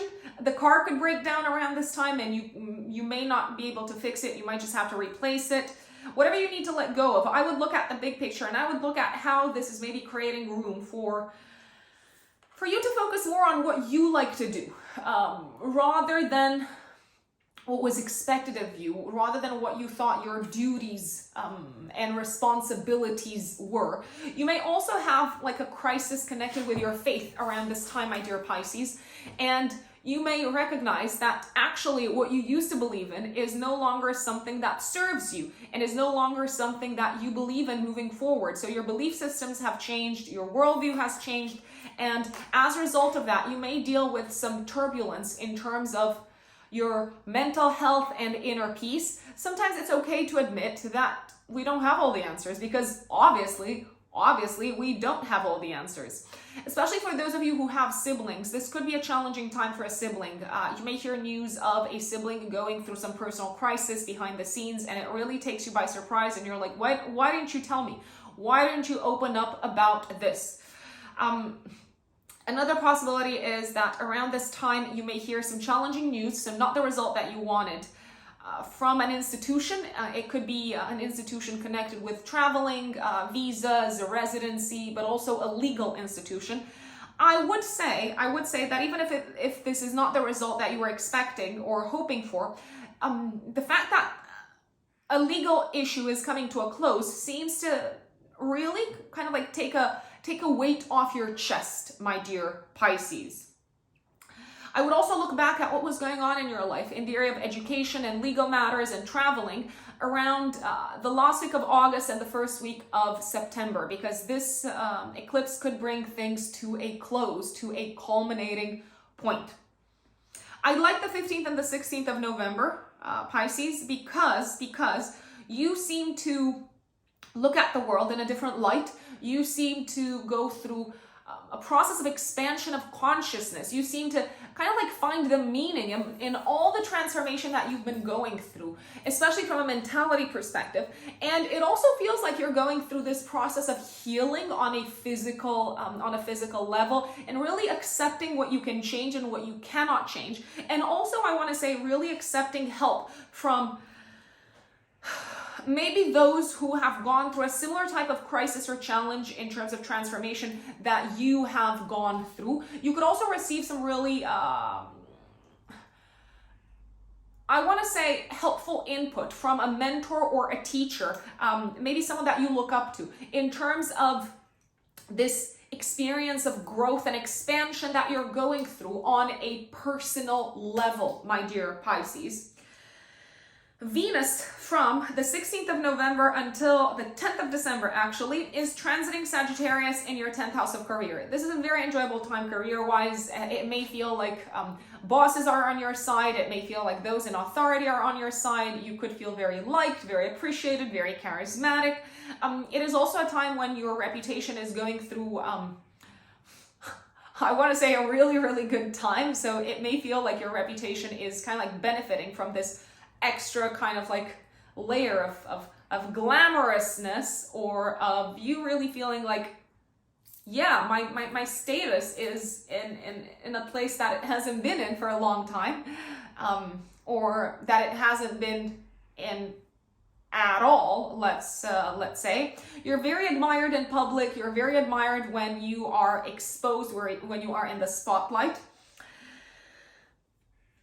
On the 21st of November, I want to say that something seems to get solved connected with a legal matter, and it seems to get solved in a way that is very surprising to you, because you basically kind of like let it go and you allowed things to happen, and it's like, whoa, wow. So what I had to do was just to, I don't know, take a step back and hope for the best and have faith. Also, this is a very good day from a health perspective, because the sun is a ruler of your 6th house of health, and it's very nicely aspected to Jupiter. It feels like you have eliminated something from your body that was maybe making you feel sick or causing illness and infection. So I'm liking this. 23rd of November, a few days before, a few days after, 3 days before, 3 days after, there's a new one in your 10th house of career. It does feel like a new beginning professionally. It is trining Jupiter in your 1st house. You may feel inspired to step in a new direction career-wise. You may step into a new industry. You might receive a new job offer. You could be promoted. It feels like your reputation is receiving a boost, so you're stepping up career-wise. You could also feel ready to present yourself in the public sphere in a new way, and you're kind of like very at peace and very excited about this new beginning professionally. It is a very auspicious new beginning. I'll just put it out there. I like the 28th of November because something that's been plaguing you at home seems to finally get solved after a lot of effort, after a lot of work, after a lot of like back and forth, maybe after a lot of challenging conversations. I would be very careful, however, not to get into a fight with, again, with a family member or with a boss around the 29th of November.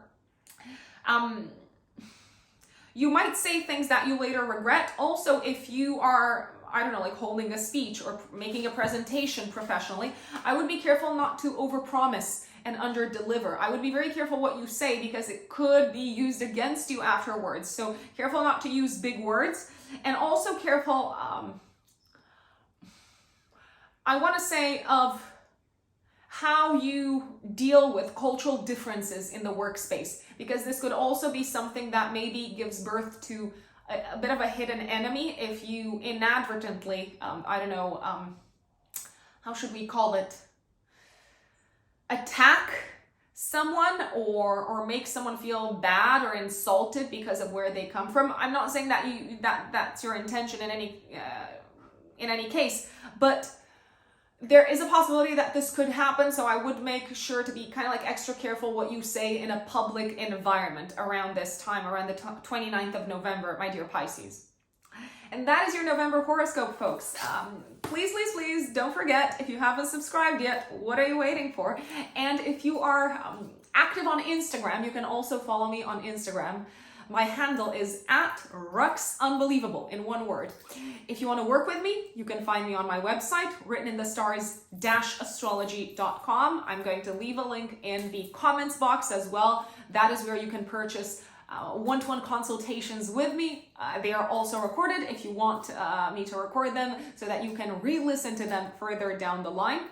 And also don't forget that I will start running live streams for members on my channel. So if you want to have access to new exciting content, I would strongly recommend that you join my membership program. You can access the membership tab if you go to my profile on YouTube.